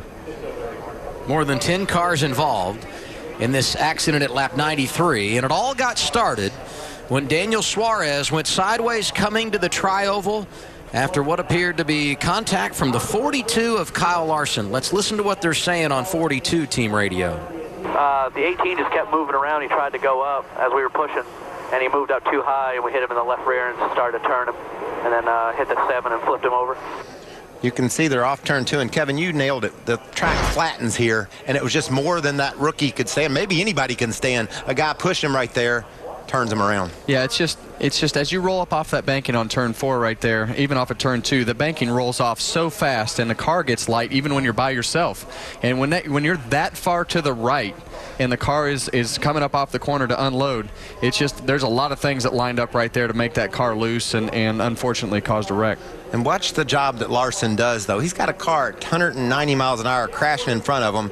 His hands never move. He knows he doesn't have any options, really. He just holds it steady and misses the crash. And let's give a call, too, to the safety of these vehicles and the hard work that NASCAR continually puts in to make sure when everyone climbs behind the wheel, they're fine when things like this happen, because Regan Smith, who went up and over and got hit by a number of drivers, climbed from that number 7 Chevrolet and walked away, and that's always good to see. We're under a red here at Daytona. It's Ryan Reed out front, Brad Keselowski, Eric Jones, Kyle Larson, J.J. Yaley, the top 5.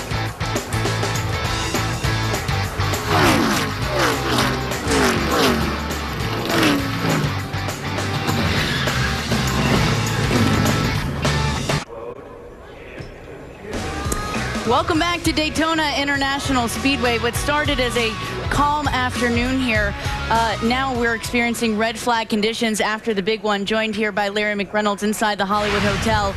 You have a feeling we're not done with the cautions yet? No, not even remotely. We ran 80 laps caution-free, but I can almost promise if you look at the history of the Xfinity Series here, we've had green-white checkers in the last 3 races here in this series. If you're just joining us, let's get you caught up with a race recap. First Xfinity race of the season at Daytona. Austin Dillon on the pole.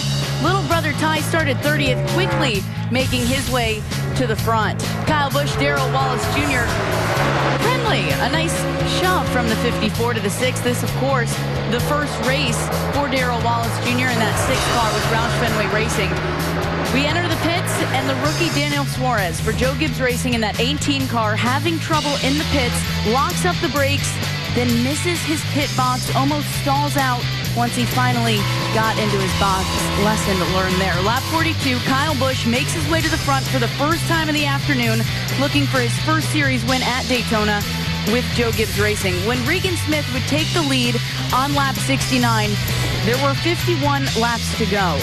An unscheduled pit stop then occurs for Dale Earnhardt Jr. He's penalized for driving through too many pit stalls, Larry. He drove through 4. NASCAR says the rule is 3. And then, of course, you knew it was coming.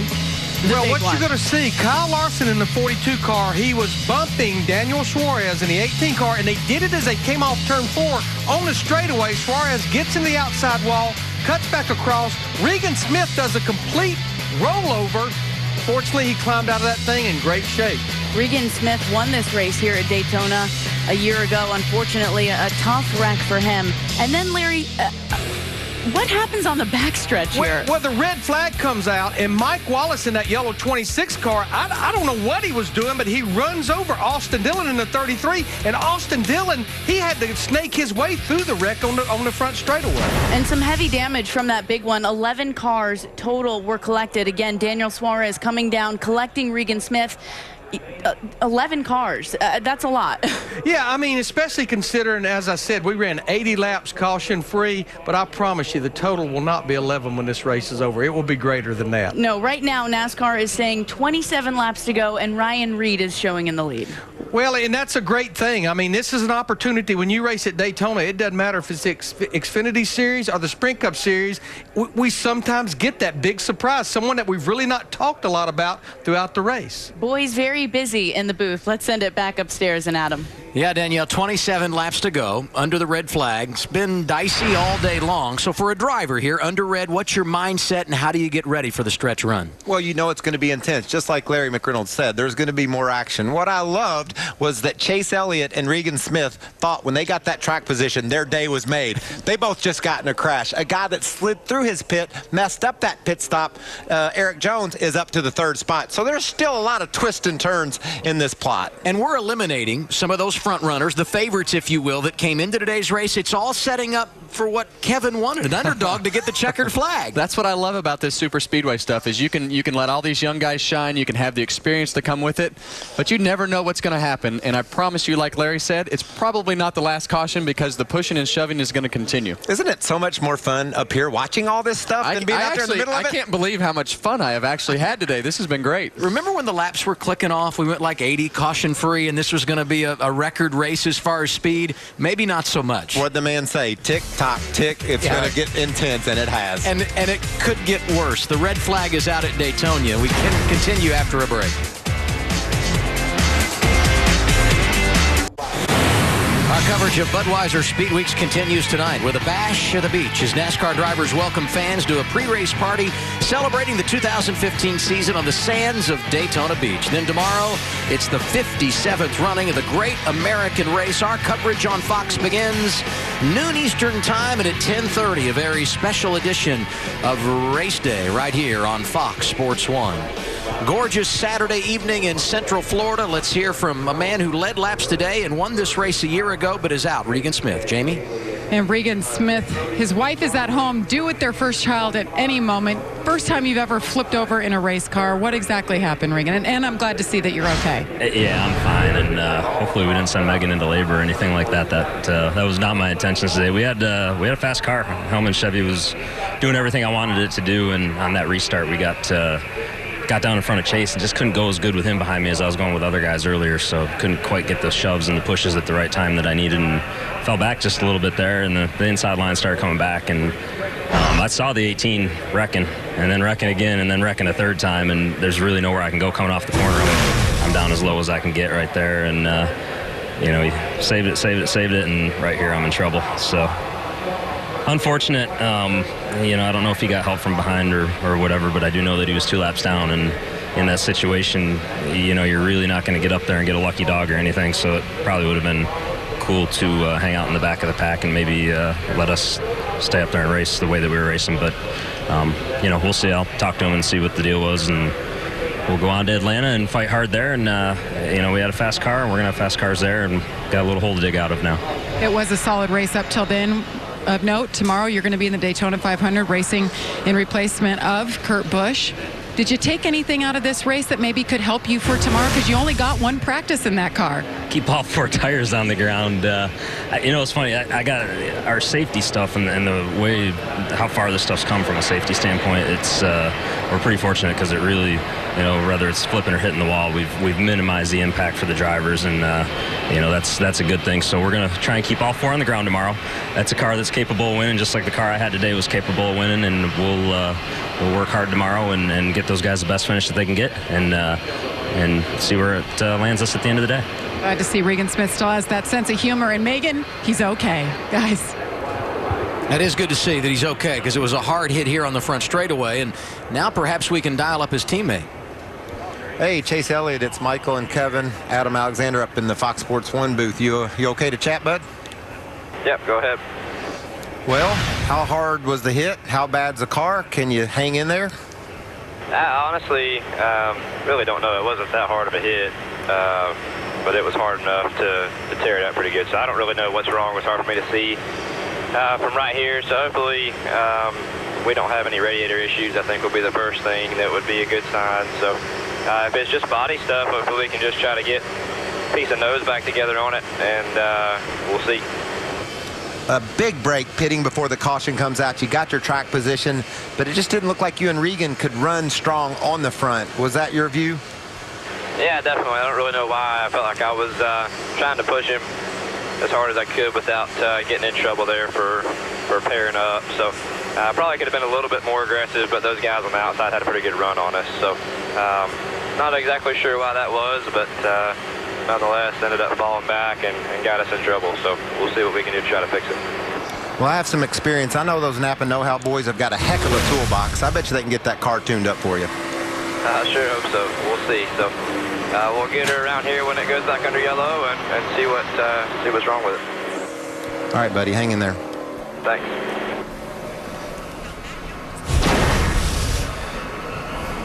So that's the situation for Chase Elliott, and you can see the damage here on the right front of the Napa Chevrolet. We've got that part of the story. He was involved in the incident that caused the red flag. Austin Dillon involved in a crash after the red had been thrown, Matt. And the benefits of having a brother. Now you can see clearly in the shot that Ty Dillon in the 3 has a great visual of the damage to the back of the 33 of his brother Austin. In fact, he was telling his spotter, giving a great description of all the areas that they're going to have to fix and suggestions of what they're going to need as far as bare bond, how much aluminum they're going to need to pull that back. And when he was done, the radio was silent. And then Richard Childress, his grandfather, got on and says, "I cannot believe that Mike Wallace just hit you right in the back." And then Ty said, "You've got the wrong brother." Well, let's dial up the right brother and ask Austin Dillon. Austin Dillon, it's Michael Waltrip and Kevin Harvick up in the Fox Sports 1 booth. We're watching you get clobbered on the back straightaway. Made a big deal out of the amazing job you did avoiding the crash on the front straightaway. Went over there and stopped on the back and got clobbered. I know you probably don't have a clue, but what happened and how bad is it? That was crazy. I watched a flip in front of me, made it down pit road clean, got to the backstretch, and I was going to come up here to the side of the 42 because we worked pretty good together right there, see if I could get anything out to him. But I was sitting there and I looked in my mirror and oh my gosh, that scared the crap out of me. We went about 5 feet in the air and about 100 foot down the road. It was probably a good view if one of these guys had a in-car camera. Austin, as you were coming down the back straightaway down to take the red, did you see the red flag or was the yellow still out? Yellow lights were still out, but I had seen everybody else already stopped quite a bit early. So I was prepared to go ahead and stop. I think it was red flag, but the yellow lights were out. I will say that. On the caution lights were. Well, from what we can see up here, the front bumper's still good, and most of your back bumper's still good. So if that baby's still steering straight, you're going to be in good shape. So have fun, and thanks for letting us talk to you. These guys, I hope we can get the Ream Chevy fixed up because I'm having fun out here. It's a good time. And you could see what Austin was talking about is the yellow caution lights that were flashing as he rolled to a stop and then was hit by Mike Wallace. Look on the fence on the left side there. And look how long, though, these cats have been stopped. They're pulling over Ryan Reed. Somebody had told him to stop or he wouldn't have just done that. And the whole world just kind of woed up in front of Mike and he couldn't get her stopped. Yeah, and that's just one of those situations where you know that the red is coming out and maybe you slow down a little bit, but that was a pretty abrupt stop, but just it seems like a little bit of miscommunication back there. Let's go back down to Matt. And Adam, that's exactly what Kyle Larson was telling his spotter and his team when they were going down the backstretch. He felt like that the 16 came to a stop really quickly, and they all had to check up and jam on the brakes, and then that started possibly a chain reaction for the cars behind. Now let's listen to what Mike Wallace was saying on the radio, because obviously there was miscommunication there. Let's check it out. Bringing us to a stop back here. Mike, can you hear us?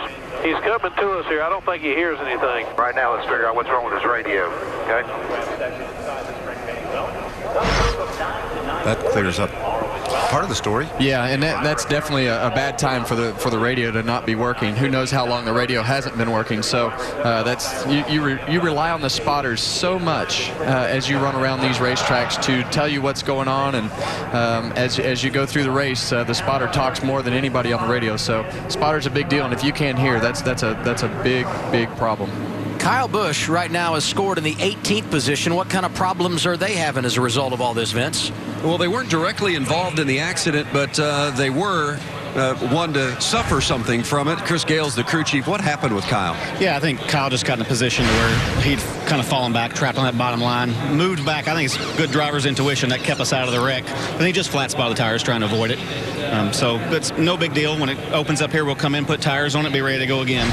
I mean, we basically drove from 32nd to 6th in the first 5 or 6 laps. Plenty of time, 27 laps left. We can get this Monster Energy Camry in the inaugural victory lane for the Xfinity Series. That'd be an awesome deal. Yeah, Kyle's won more than anyone else in this series history. Don't count him out now. And Vince, the red flag has been lifted. The cars are rolling. We'll step aside and have further updates when we continue live from Daytona on Fox Sports 1. The 2015 NASCAR season is here. Get in on the action and play the brand new Fox Fantasy Auto Racing game. New features, more fun, and always easy to play on your PC or your mobile phone. Pick your team of 5 drivers and challenge your friends for weekly and season-long prizes. Go to foxsports.com/fantasy and play now. Chase Elliott has arrived in his pit. What's the damage report, Jamie? Quite a bit of damage on the front end there. Rick Hendrick just showed up here. He's watching over the crew. Ernie Cope is off the pit box watching. They're taking a good look, though. They didn't know if they had to take it back to the garage. Let's go to Matt. 5 different crew members working on the right side. Big Mike Sears, he had a Sawzall. They're trying to trim away different parts of the sheet metal. They've got some bare bond out there just trying to clean up that right rear corner as best they can. So I know we've shown you multiple angles of the crash that brought out the caution, then the red, and now we're back under caution. But this is really nice. Well, this is Kevin showing off now. He's really taken to this telestrator. He's learned how to put fancy arrows, the direction of the cars. We talked about the bank falling off. That gets Suarez sideways, and yeah, and it's really the perfect storm of 2 things happening. Kyle Larson pushing too far to the right, and the banking falling off, and it's just bad news for Suarez. And really, you can't put any blame on Suarez. He was trying to do all he could do, just driving the car straight as he could with that big push and the circumstances of the track change. And even not even putting the blame on Kyle. I mean, you know, they're all pushing and shoving, and like I say, that tolerance is about 6 inches wide on the front and back bumper, and when it gets a little bit out of a line and you get in a situation like that where the banking is falling off, things happen. I'm afraid the body damage is going to be part of Chase's problems, but there could be some suspension damage. There's a lot of contact with that right front tire when he hit into that other car off of 4 there. Yeah, if I had to do this again, I would ask him if his steering wheel was still straight while we were interviewing him. But really, you're going into damage control right here for all these guys that had damage. No tire rubs, get the splitter off the ground, and make sure the hood doesn't fly up. Aerial coverage today provided by Goodyear. Everything they learn making tires for the grueling demands of NASCAR inspires what rolls into yours. Goodyear, the official tire of NASCAR. Kevin, why don't you ask him if his wheel's straight? That'd be some good information to have. Maybe we'll learn something here. I think we let Mikey do it. Let's go from the driver's seat. Let's try it. What the heck? Hey, Chase, it's Michael Waltrip again. I was wondering, is your toe knocked off? Is that orange tape supposed to be slightly to the left or straight up? Yeah, just keep them straight up. I think that was the crew. Yeah, I think they're still working there. Yeah, and I think you see all this damage right here. I think, you know, you see the bare bond and stuff on the front of this nose, but it's got to be sealed up and off the ground. They're back, Jamie. Hey guys, Ernie Cope actually asked that exact question, Kevin, when you asked it, and he said it's straight up, everything is fine, the toe is fine. He just shut it off, though. They're going to work on the front end, tape it just right so that tape doesn't fall off, but they're not sure if all of the suspension components are okay. So he has shut it off and raised his visor. Yeah, and a lot of times you'll shut the engine off just so the engine doesn't get overheated, because they're going to sit there and they're going to work until the very last second to where they think they can take off a pit road and beat the pace car back to the end of the line down there when they come off the pit road. So they're going to take every second they can, and you see them putting a piece of nose on the front of the right front there to try to make it as aero as good as possible. Let's watch the contact he makes. Right, so there's going to be a wreck behind you. Going to be a wreck. Get out of the way. Oh, yeah, big wreck behind you. Big wreck behind you. Look up. Heads up on pit road, guys. Heads up on pit road. Heads up on pit road. And evidently, Chase has done something that NASCAR did not like, because and apparently he didn't heed the NASCAR's instructions to stop when the red flag came out, so he will start at the rear along with John West Townley once we do go back green. Well, that piece of nose isn't going to work either. There's going to be air get underneath of it and just rip that right off, and we're on 1 to go, so Chase's problems are going to be continuing. Yeah, and that's really, like I said earlier, damage control at this point. You want to try to make sure nothing's going to fly off, nothing's going to rub the ground or rub the tires, nothing's going to hit the ground. So unfortunately, they're going to have to come back in and put that right front on, or that piece of nose will be the next caution. 2014 so good for junior motorsports. Won 9 times, including here 1 season ago when Regan Smith got the checkered flag. He is out. And our defending champion also driving for Dale Jr., Chase Elliott, having problems, and he's not the only one. Landon Castle sitting idle in the grass. I'm not sure why, and I have no idea how you could get there. Well, he's off turn 2 down almost the end of the back straightaway.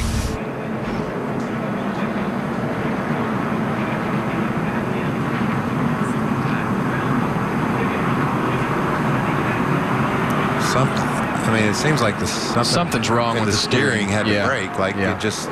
We saw that last night too in the truck race. We had a couple pieces get broke and a couple guys hit the inside wall there. But there's definitely something wrong in the steering of that car. We had been given the 1 to go signal. I think you said that, Michael. But the caution lights have come on once again. Break for Chase Elliott. But sure, it was. Still think that top piece is going to have some tape. You can see the gap between the yellow and the black. Air will get under that and just rip that baby right off. You got to tape that nose piece to the nose. They're either going to have to tape it up or get another piece that matches all the way down to the splitter, because that piece is going to fly off. So the season opener today, and the fun continues for the NASCAR Xfinity Series next weekend on Fox Sports 1 as we go to Atlanta. The season just underway, and you know it will be entertaining on that old worn-out surface for all of NASCAR's young superstars. We're on the air Saturday, 1:30 p.m. Eastern Time, only on Fox Sports 1 and streaming live at Fox Sports Go. 1 to go. Let's try this again. Still got the Landon Castle car over on the back straightaway, but maybe they think they can get him hooked up and pulled off before the field gets back to him. So a few more laps under caution, which will help everyone who was a little bit concerned about any fuel mileage issues, and not just beyond the scheduled distance. We thought everybody was okay there, but certainly if we were to have some green-white checkers, and based on what we have seen, that is likely to happen here this afternoon. Resetting our top 10, Ryan Reed leads. Brad Keselowski is second. Eric Jones, Kyle Larson, Chris Buescher, the top 5. Then it's J.J. Yaley, Brian Scott, Ty Dillon, Eric Almirola, Elliott Sadler, the top 10. When we go green, it will be 22 laps to go. Fox Sports Supports is proud to team with Boys and Girls Clubs of America for another year, supporting their mission and helping young people to reach their full potential through programs that promote character and leadership, education, healthy lifestyles, and more. For more information, visit foxsportssupports.com. As a car owner, this is when you get mad, because you spend hundreds of thousands of dollars to get these cars right, and I guarantee you there's going to be some bare bond duct tape flapping at the front of this pack by the time this race is over. So aerodynamics and everything are important right up until it's time to really start pushing and shoving. But even though your car's a little bit tore up, as long as those tires are there, a few dents here and there, you're still in the race. We talked about how difficult it is to pass at the front of the field. Kyle Busch is outside of the top 10. We know how aggressive he is. We know he knows how to punch holes in the competition and fight his way to the front. He'll be fun to watch. And the lights just went back on our Toyota Camry pace car, so we're going to wait again. And I want to bring your attention to our scoring monitor. Right now in the 16th position, 1 lap down, Dale Earnhardt Jr.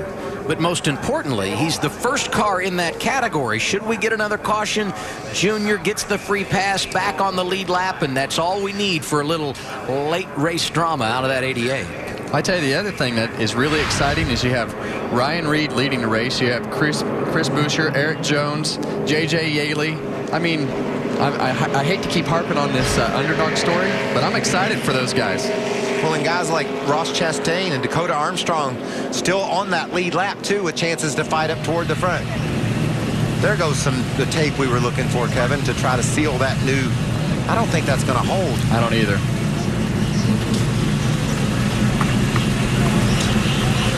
Eric Jones third right now, an up-and-down day for the youngster, but he's where he needs to be right now, Vince. Well, and I think that's part of the maturation process for any young driver during the course of a race, particularly one of this nature, to be in the front, to have to go to the back, fight your way up. He had a problem on pit road on one particular stop, slid through the box.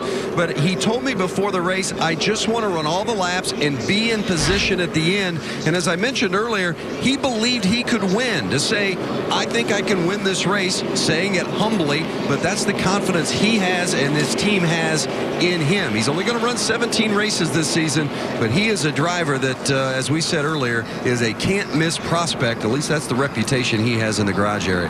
Well, I'll tell you what, it's a shame he's only going to run 17 races because that kid can win anywhere.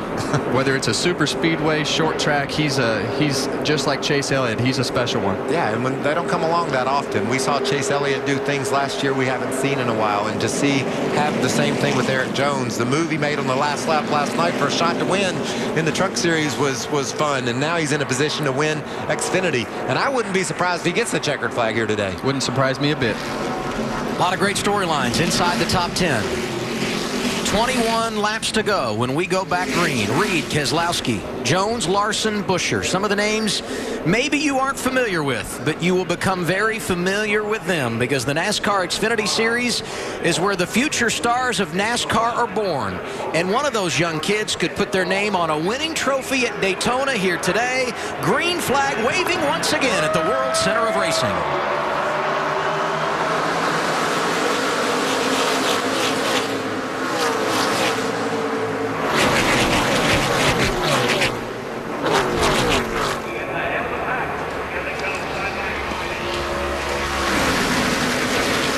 It's been 40 minutes since we were in a green condition here at Daytona.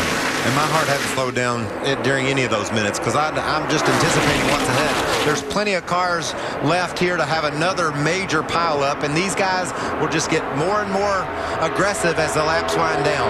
Ryan Reed leading the race. He was 4th here in July, so he's no stranger to the front of the pack. That young man.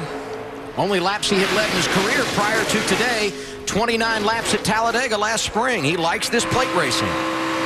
And all those kids lined up on the inside row there, they're all really brave, and they haven't been in a lot of circumstances where they've done things wrong, so they don't have a lot to think about right now. They just know that they have a chance to win the biggest race of the year in the Xfinity Series. And what a smart move that Cheez-It car made. Chris Buescher just drove right out in front of Brad Keselowski. He saw that blue oval coming toward him. He whipped out and got right in front of Brad, and that's going to propel him to the lead. A kid that missed the race a year ago in his rookie season because of rain during qualifying, comes back today, gets it in the show, and in line for a victory. It'd be the second of his career. How about those Roush cars up front? How many wins do you think they have here in Xfinity, Kevin? It's 0, and that is unbelievable. He said, I'm not playing your game. Yeah, as many races as the Roush organization has won in this particular series, it is unbelievable they have not won a race here. Are you sure this is the first time you've done this? Have you been at home practicing? He's been reading the notes. I may have cheated just a little bit. What a battle. There you look at the running order of the Roush Fenway drivers. And sometimes this is about positioning yourself in front of a guy that you feel like is the best pusher.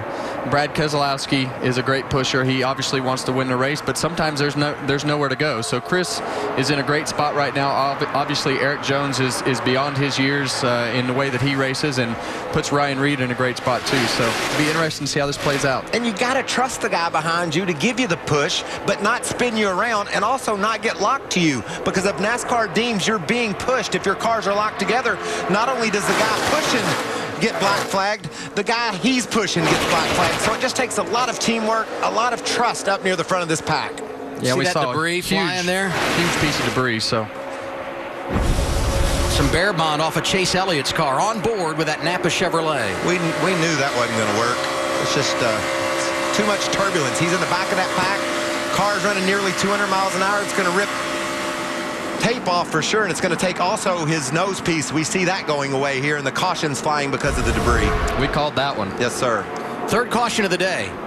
Tough break for Chase that it didn't hold, but he gets a caution, can come down and work on it some more, and that's big because our defending champion, as of now, still being scored inside the top 15. And the first car 1 lap down. Ross Chastain will get the free pass, putting 16 cars on the lead lap with 18 to go. Chastain was able to beat Dale Jr.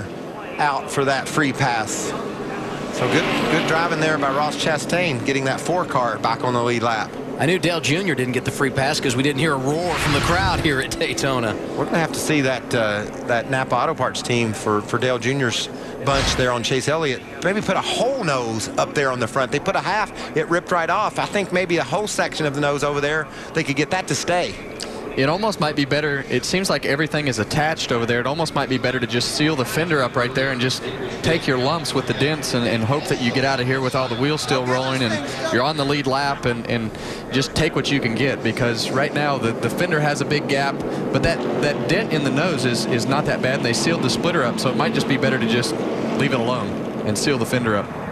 And if there was a hiccup in his resume a year ago, which was a dream season, rookie campaign, wins Rookie of the Year, and takes home the championship, it was this team's performance when it comes to restrictor plate racing. 3 races on the schedule. Each time they finished outside the top 10. Very uncharacteristic of this group when you consider how strong they were start to finish a season ago. And that stuff goes in cycles. You know, I always tell everybody you have a 50-50 chance when you come to Daytona and Talladega. You're either going to have a good finish or you're going to wind up on the tow truck. So right now he's right in the middle. He's got damage, and he's lucky enough that his car is still rolling. So it's going to damage control and do what you have to do to get this car to the end of the race in the best condition that it's in, and not make it worse. Well, there obviously weren't any steering issues or suspension problems, because he was able to hang right with the pack. Just body work needs to be done. What's the latest down there, Jamie? Well, Ernie Cope is appreciating our coverage right now, getting a perfect view of the damage of the car. He said that was our right front fender, guys. What we're going to do is just seal up the hood. Just use that bare bond and seal it up. And also, Chase is telling them right now he's running a little hot. 245 on the water, 265 oil. But after they tape it down, they think he's going to come down in the temperature department. So they just need to seal it up and get it to the end. Make sure that one's sealed first before you put another one on top of it, guys. And the front edge seal has got to be sealed up.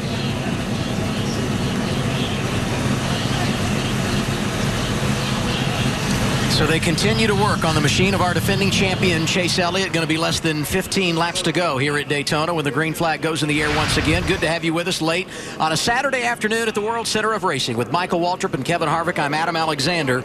We talked earlier, who are the favorites? You said you'd love to see an underdog in victory lane, but now we're getting down to it. What do we anticipate for these final 15 or so laps? Well, the stout cars of Buescher and Reed were able to run right up front and hold that lead. Kyle Busch, I talked about him starting outside the top 10. He wasn't able to advance very far. So I'm liking Kevin's story about an underdog winning here. I know that Ryan Reed, I know that Chris Buescher have the talent to pull the job off, but it'll be interesting to see what Brad Keselowski can do. We saw that third line, 3 wide on the high side, really push to the front with Kyle Larson earlier. Will that groove work for these guys going into the finish of this race? It'll be interesting to watch. Well, I think as you see those 2 lines form tighter and tighter, it's going to be harder for that third groove to get forward, because it's hard to make up ground when those bottom 2 rows are side by side, bumper to bumper. So it's going to be a lot of pushing and shoving. I know that for sure. And I thought today was a no-brainer.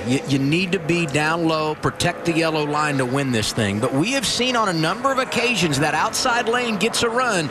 You time it right, someone may be able to pass on the outside here for a victory. Well, you think track position's a no-brainer, and we see the 2 guys that had that crash. There's no way you can have a black and white plan. You have to just be ready to adapt. You have to be fluid with your moves. You might have to shuck a teammate to block another piece of another momentum line down. There's no way you can have a plan. You have to adapt every lap. And there's a lot of hungry guys that have never won a race before that want to win this race, and this is the biggest race that you can win all year. And for those guys out front, what's the balance? How much time you spending looking out the windshield versus checking that rearview mirror to see what's happening behind you? You're looking backwards more than you are forward, for sure, because right now it's about playing defense. You want to be on offense, but you have to play defense more than you can be on offense, just because there's so many guys that are pushing and shoving behind you. And we're starting a new era. This is the Xfinity Series, and we're at Daytona. No one is thinking one thing about points right now. They're thinking about getting a trophy at Daytona. It's the best trophy you can have in the Xfinity Series, and there's a lot of hungry racers going for it. Less than a lap before we go back green here at Daytona. We remind you, college basketball is back on Fox Sports 1. Monday night, it's all about the Big East, and you know we're just over a week away from March, so things are getting serious. Monday, Xavier on the road to get St. John's in New York. That one tips at 8 p.m. Eastern time. Then Tuesday, a Big East doubleheader. Providence, Villanova at 7, followed by Creighton making a trip to Chicago to get DePaul at 9 p.m. Eastern time. You're home for Big East basketball. Fox Sports 1, and as always, you can watch the action on Fox Sports Go.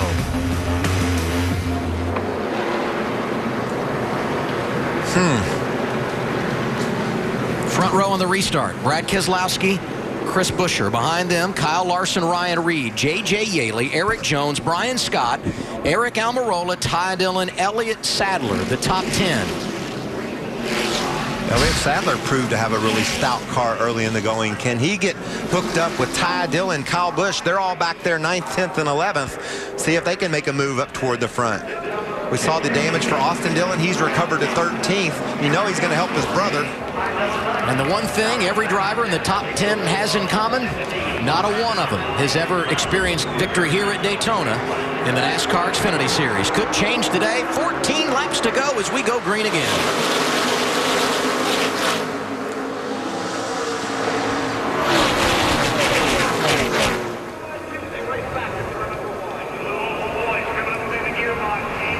I just don't see that 54 car sitting back there on the bottom in 11th spot too long.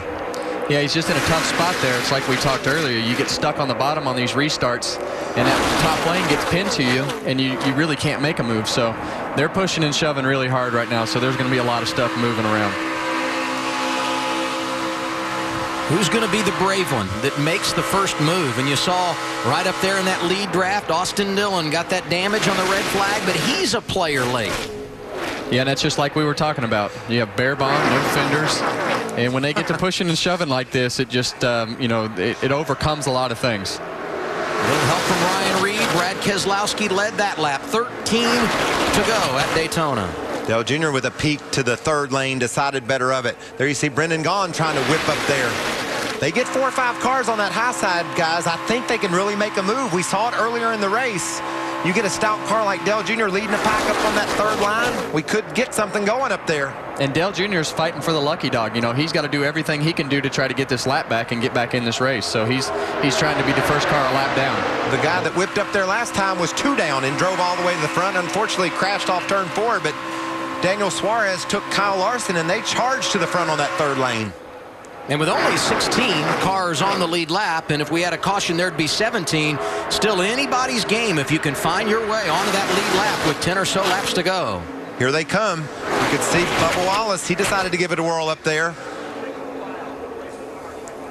Top 4 single file down low. Haven't heard from Ty Dillon in a while. He slides out with his teammate Brian Scott, and now Scott back to the low side.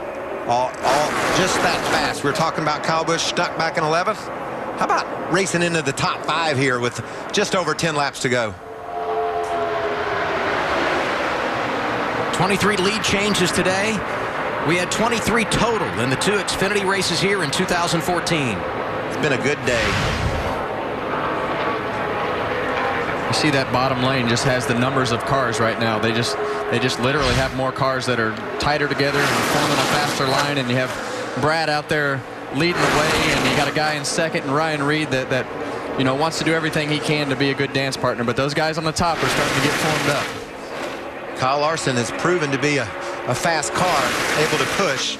If you can hang on to it in front of him, you might be able to get where you're going. You can see Keselowski changing lanes there, whipped up to the high side. Yeah, he threw that block, but those guys just had enough momentum to where he had to make a decision on what he was going to do and which lane he was going to go in. So sometimes momentum is just so fast, you have to heed way. Here comes that third groove, guys. Eric Almirola making it happen out there. How about Ty Dillon, his only career win, Indianapolis. He could make it 2 here, and we are getting tight 3 wide. That's Kyle Larson forcing the issue outside. He drove to the front up there once, and he's pushing up there again. And that's pretty much just normal for him. If there's dust flying up next to the wall, that's just Kyle Larson's groove, so don't get too nervous about it. Didn't know that worked at Daytona. Evidently it does. Elliott Sadler tucked in that group right behind the Ford of Eric Almirola. What about the kid Larson? He found another groove out there on the racetrack and made it work. He bailed on the top groove there, dove to the inside of Ty Dillon. He's going to get some help from Chris Buescher, but Dillon's getting a push from Eric Almirola on the high side. And this is when those 2 cars in the front are getting out there, and the guys have a chance to gain some momentum on them as this pack catches them. They can't do this for 10 laps. Eric Jones around. Back across the field. The big one, part 2 at Daytona. Yeah, they can't do this. Say hi. Anybody get you there, Joe? crash for Kyle Busch, who slid through the infield grass and went head-on into the inside wall.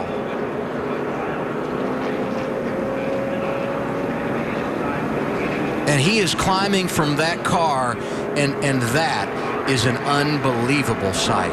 Wow. I mean, he hit that wall head on. It looked like he never even slowed down. Oh. And that's it. There's Samantha. She probably does not know that he's getting out of the car. But that is a great sign. And you saw her say thank you, and perhaps one of our cameramen sharing the news with her. Wow. Fast car all day long. J.J. Yaley tore up. Chase Elliott, our defending series champion. There's where it started. I don't know how it started, but we saw that 20 car of Eric Jones go around first. Brian Scott in that top 10 part of the mix. He also got damage. And Eric Jones went across the start-finish line in third spot that lap and turned just as the exit did the tri-oval.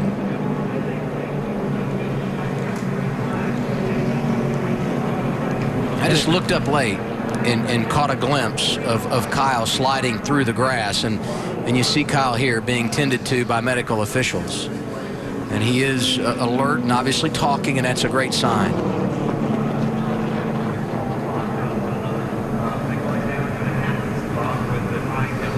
But it's got to be an incredibly helpless feeling as a driver when you're sliding through the grass like that and knowing there's not much you can do at that stage.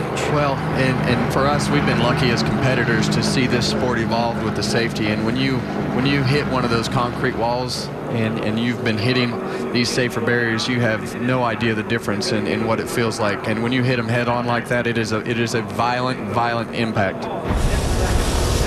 So one more time at what happened. Kyle is pushing Eric Jones, or behind Jones. Looks like there might have been some contact there.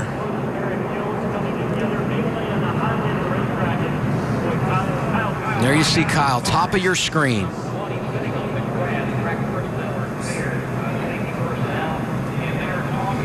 And now we'll go from our blimp view, and there you see Kyle and Eric racing together, and just follow that 54 car after the contact with the white 20. Like there was some contact there, and Kyle bumps into Larson, and it turns him to the left.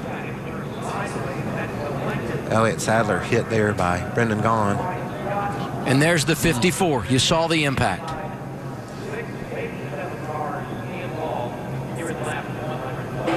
Now we go on board with Bubba Wallace. Check up, hard. Down. Keep rolling hard. We're in it.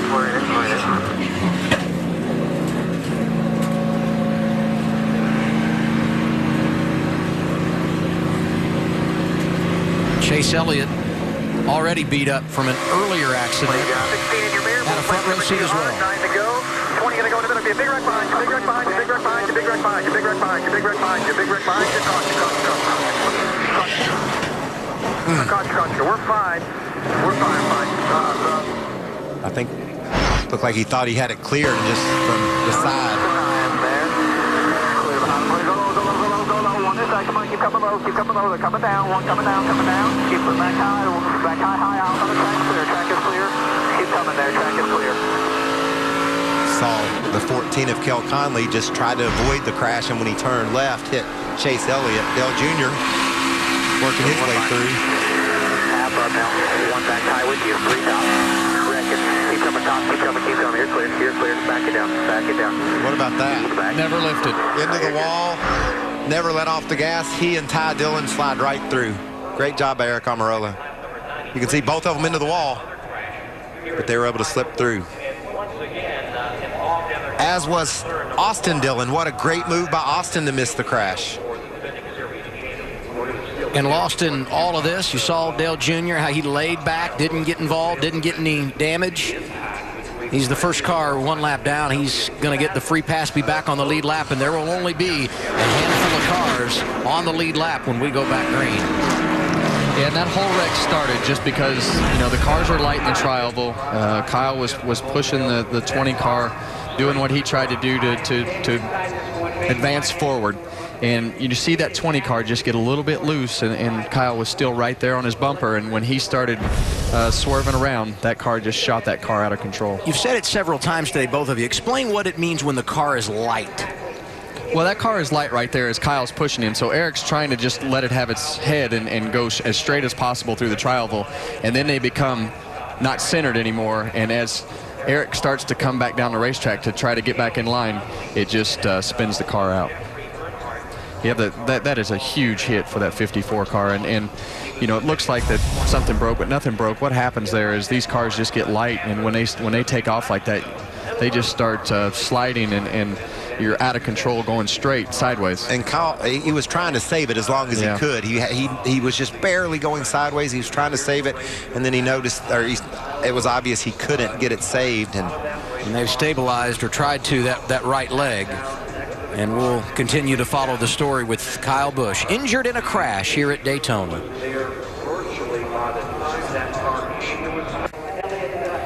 The lights are on here at Daytona International Speedway. The sun is setting on a Saturday evening over Central Florida. Kyle Busch being loaded into an ambulance. He was injured in a crash moments ago, and for the second time today, we're under the red flag at Daytona.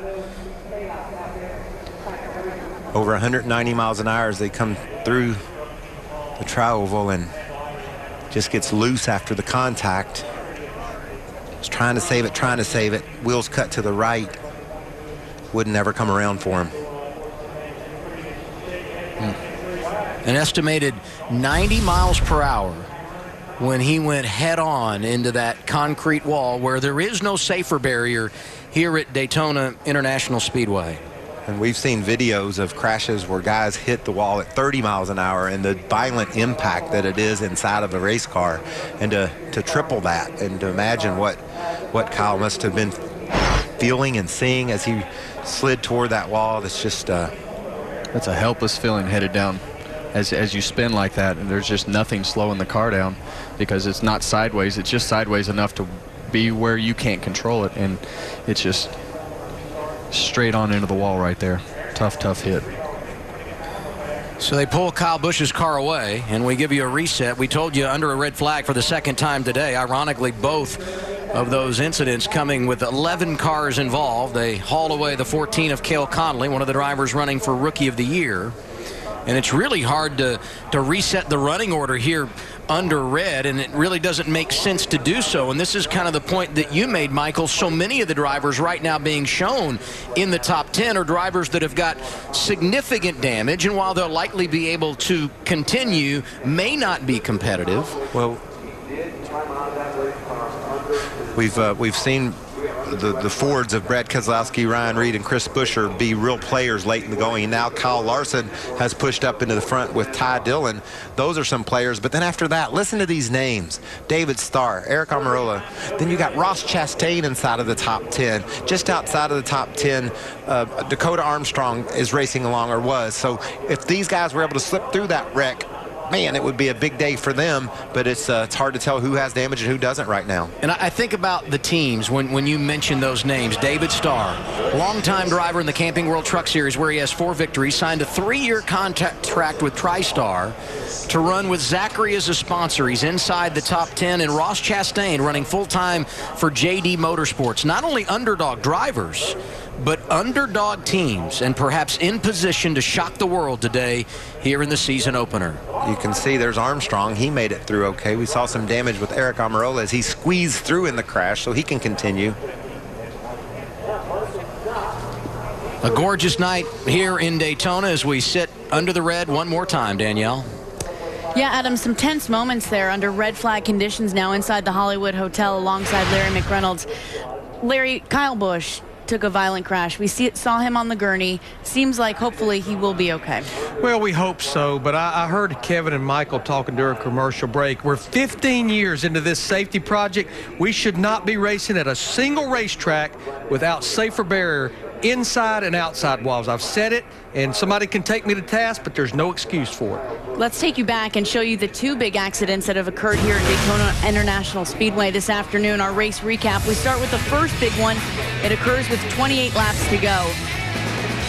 Kyle Larson in the 42 car, he starts pushing Daniel Suarez in that 18 car, and it's, as Kevin Harvick said, it's as they come out of turn 4 and the banking goes away, and he gets into Regan Smith in the 7 car, who actually does one barrel roll. Regan Smith, some heavy damage to that 7 car. Of course, he won this race at Daytona 1 year ago. He's out of the race. 11 cars total involved in this wreck. 11 cars in the second big one as well. This one occurs with 9 laps to go. Yeah, this is coming out of the trial. Well, there's just not much banking there. It is a pretty sharp turn. Kyle Busch in the 54 car pushing his teammate Eric Jones in the 20, and the result is 11 cars involved in Big One Part 2. And Kyle Busch, once again, taking that hard hit into the inside wall. So many wrecked race cars, and still, once we go green, 8 laps left in the race. Well, and the way I see it, we've been talking about the underdogs. We have so many drivers up inside that top 10. They've never won a race at Daytona, and we have a lot of them looking for their very first career win in the Xfinity Series. So you got to believe when we go back racing, the tension is just going to ramp up even more. And perhaps we could see the upset. We also have a handful of Cup drivers preparing for the Daytona 500 tomorrow. We'll see how this one ends up. Let's go back upstairs and join the guys in the booth. Hey, Adam. And the one thing we've touched on briefly, but we should carry on the conversation here, and that is one of the drivers that's going to be on the lead lap. With a number of those guys having damage and maybe not able to continue, Dale Earnhardt Jr. right back in the game after he had those problems early.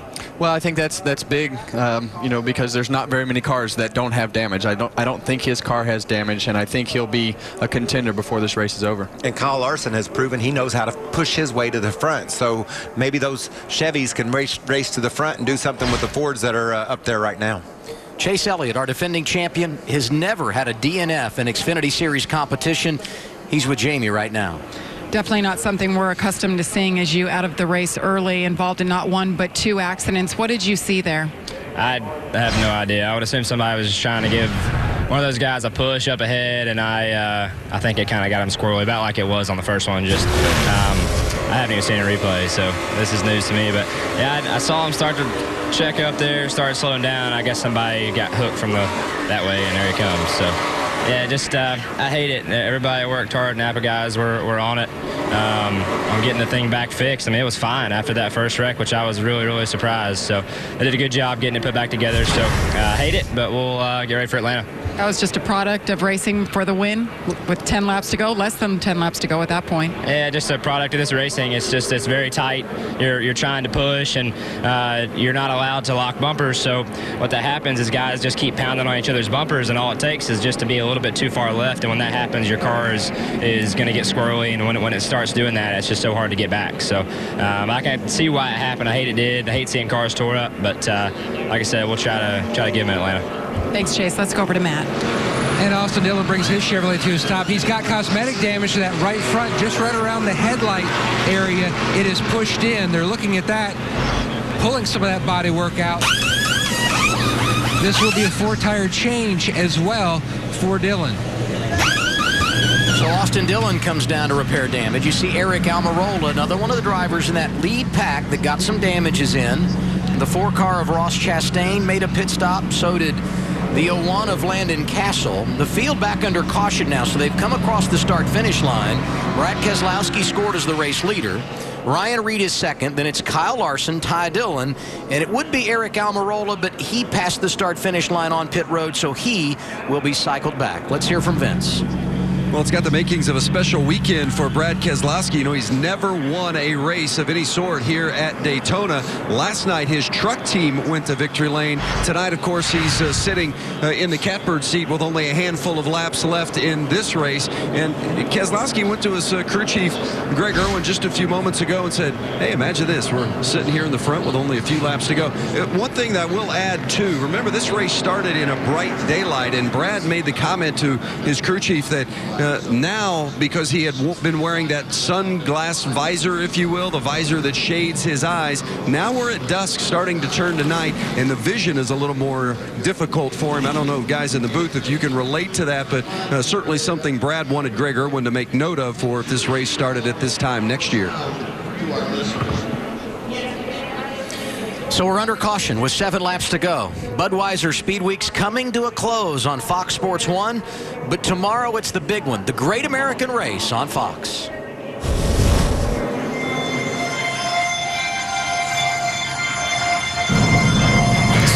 a long time coming since I've seen your face. I've been everywhere and back trying to replace.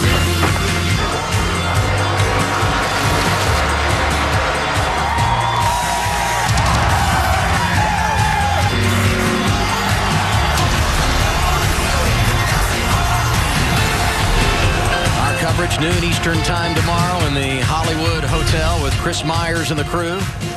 Mike Joy, Darrell Waltrip, Larry McReynolds have got the call of the 57th running, and both of you guys will be competing here tomorrow. What's tonight like for you as you anticipate the biggest race of the year? Well, I think you're ready for the weekend. You've had a long week down here, and you want to get into the race. So you want to get through the morning's activities. You want to get a good night's rest. But everybody's excited, and you're just excited that the weekend is finally here. And you know that it'll play out a whole lot like this race has. There are going to be a lot of patience early in the going, guys giving each other a little bit of space. But as those laps wind off and you click toward lap 200, the intensity is going to skyrocket. This is the Daytona 500. This is the race every race car driver wants to win, and it'll be equally as intense tomorrow afternoon. Did that music, did that make you want to dance? It did something to me. I'm glad you noticed it, because I was making some moves over here. Speaking of making moves, Brad Keselowski finds himself in the front. I wonder what those guys are thinking. Feed me them gaps. Feed me. Not just the bottom lane, but also the middle and top lanes. Probably going to take a block for us to win this race, so it is what it is. We just have to do what we can. He's talking to his spotter, Joey Meyer, there, and talking about what it's going to take to win the race. And you know, Kevin, at Talladega, when Brad won the race in the chase, he did an amazing job blocking other drivers, putting himself in the right position to grab that victory. So it guarantees he knows what he's doing, and he obviously knows what he's going to have to do. Yeah, and those gaps he's talking about are the ones from each lane as he's in front. So we'll see what happens. 5 laps.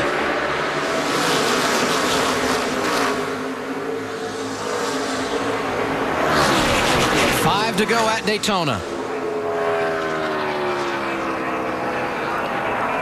Look at David Starr up in that lead mix. Ross Chastain there on the bottom. There's Eric Almirola. He was in that wreck, but he squeezed through.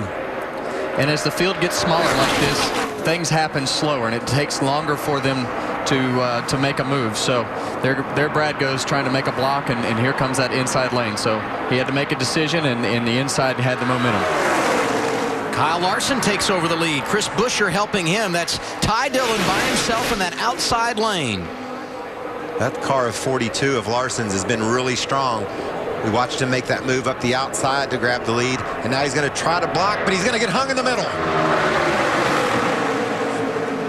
That's a huge mistake, but that's the chance you take. He tried to block a lane, couldn't get there, and now he's stuck in the middle. Yeah, and he was just hoping that Brad was going to push him, and Brad had enough momentum to where he could carry that, and then the inside had already made up the ground, and the 42 was stuck in the middle. So it didn't hurt him near as bad as it could have. Yeah, because there's not that many cars, and somebody had to get behind him push him. He made his way back to the front. Look at that shot he gets from Ryan Reed.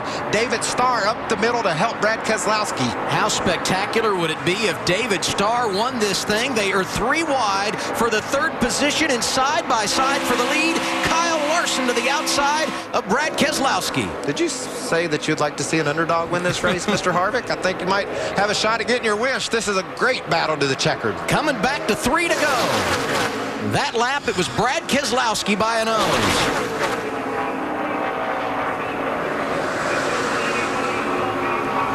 I tell you, the guy that looks to me to be the best pusher right now is that 98 car of Eric Almirola. He has done a good job of pushing, and there's a lot of tore-up race cars, but his car is still pushing very well. And that's after he got into that outside wall on that last crash, came down pit road, made repairs, and he's right in the middle of the mix. On board here behind David Starr. Saw Dale Jr. slipping into the picture, too. He's there on the 5th car on the inside. But you're right, Harv. Look at the way that Almirola is able to tuck up underneath the car in front of him, David Starr. And right now it's all about the line who has the least weak links. And right now they're all formed up really well. The first 4 cars on the bottom, but the top has actually more numbers. So we'll see how this plays out. 2 laps to go, and the last 2 times as they entered the tri-oval, I thought Larson was going to make it happen, but each time at the start-finish line, it was Brad Keselowski leading, and now Larson dropping off in that outside lane. Almirola decided he was going to make his way around David Starr. I think he figured Starr was that weak link. If he could get around him, get up to Larson's bumper and do that same pushing, those 2 strong cars might fight to the front. They're going to have a run. It's just going to matter. It's going to be a matter of how it all times out. You can see the 98 car is up against the bumper, and oh boy. Chris Buescher slides right. They're 3 wide behind him. Brad Keselowski, the leader, coming back to the white flag. The next flag ends it. If there's a caution now, the race is over. Almirola's pushing hard on Larson. Larson sideways into the wall. There he goes. That's that same wall. Will they let him race back? No caution yet.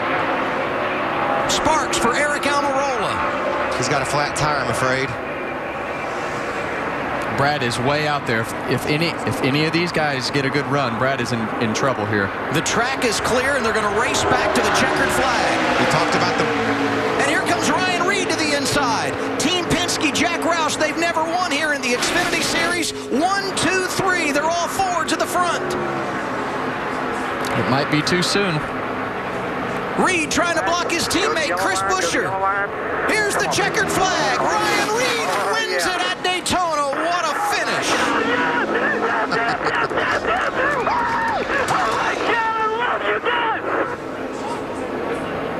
That is unbelievable. And that is what super speedway racing is all about. At its finest. What a battle to the checkered. And that young man was up there all day and did a great job. Another win for Bakersfield, California there, too. Fellow hometown boy. How about that? Thank you, thank you, thank you, thank you. The last time a Ford won here, July 2004. On that Friday night, it was Mike Wallace. Today, it's all about Ryan Reed and the Roush Fenway organization. Full post-race coverage on the way from Daytona International Speedway. First, we send it off to Los Angeles. What a day at the World Center of Racing. Fox Sports Live starts right now on Fox Sports 1. Thank you, guys. Back live at Daytona, and this celebration may last for a good while. 5th time we've had a first-time winner here at Daytona. Oh, it feels so good, huh? I am so excited to see what this place produces. I mean, that right there could make that guy's career for a very long time. So I'm just so happy for Ryan Reed. But shout out to NASCAR, right? Yeah, I mean, I'm glad they didn't throw the caution. There wasn't any trouble on the racetrack, so they left the caution in the flagman's stand. They let these guys race back, and the race to the checkered was amazing. Ryan had such a big run at Keselowski because Keselowski had gapped him due to the contact that had taken place. So what a great push. The Dillon brothers, 3rd and 4th, right behind the 2 Fords. So some great stories up there. Certainly, David Starr and Eric Almirola, 5th, 6th, and 7th. That's a pretty amazing accomplishment as well. Jack Roush had never won here in the Xfinity Series. He goes 1-2 today with 2 young drivers that have a load of potential. Ryan Reed gets the checkered flag, and Chris Buescher right behind him, and here they come. Buescher pulled a block on him up in turn 3 and 4. It didn't quite work. He got a little bit wide, and that lost the momentum for the pack, giving Brad a chance to see the white flag by himself. And then an aggressive push by Almirola took out Kyle Larson. He took Ross Chastain with him. And Kevin, you said it. Brad just got too far out in front by himself, and really at this stage becomes a sitting duck. Absolutely, he was just way too far out there, and the only cars that were formed were the 16 and the 60 with the 44 behind them. And once they cleared the side of the 33 car, Brad had one move and one chance to block, and he had to guess. And with the momentum like that, he really had no chance. Yeah, that was at least 10-mile-an-hour difference, it looked like, and nobody could make that block. And then Chris Buescher was able to push his teammate, give him that big run, and then come and race him to the checkered. I can't wait for this kid's interview. This is going to be awesome. Well, you heard the emotion on the radio, and we'll do it one more time. And there's Chris Buescher, who helped him to the checkered flag. Great to see. Let's hear from the runner-up, Jamie. And Chris Buescher experienced his first win last year. How big is this for you, and to see your teammate get his first win and to help him do it? Yeah, that's awesome. Just first of all, congratulations to Ryan Reed. That was an insane finish. You know, what better way to start the Xfinity season than that right there? That was good TV. It was good fun racing. I didn't know what all was going on at the end, but man, that right there, that's just cool. You know, for Roush to get their win here and put Fords up there 1-2. I mean, that's exactly what we needed to do. I mean, having Cheez-It on board for the big race is so much better than how we started this race off last year. So we're in good shape. You know, now we just need to keep it going. That was insane. I had a blast. This guy, Chris Buescher, missed the race last year and brings it back to finish second this time around. Job well done by the Roush teammates. Guys? What a push, huh? He did it perfect. You see him? He bounced into him. He didn't get locked to him. Shoved him right to the win. A lot of emotion down there, Matt.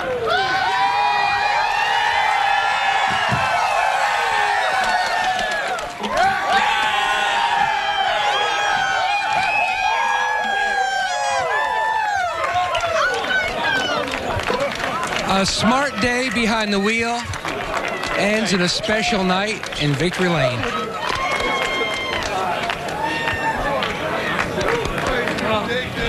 Ryan, every kid dreams of racing here. You've won. Can you describe just the excitement, especially on that final lap in the pass?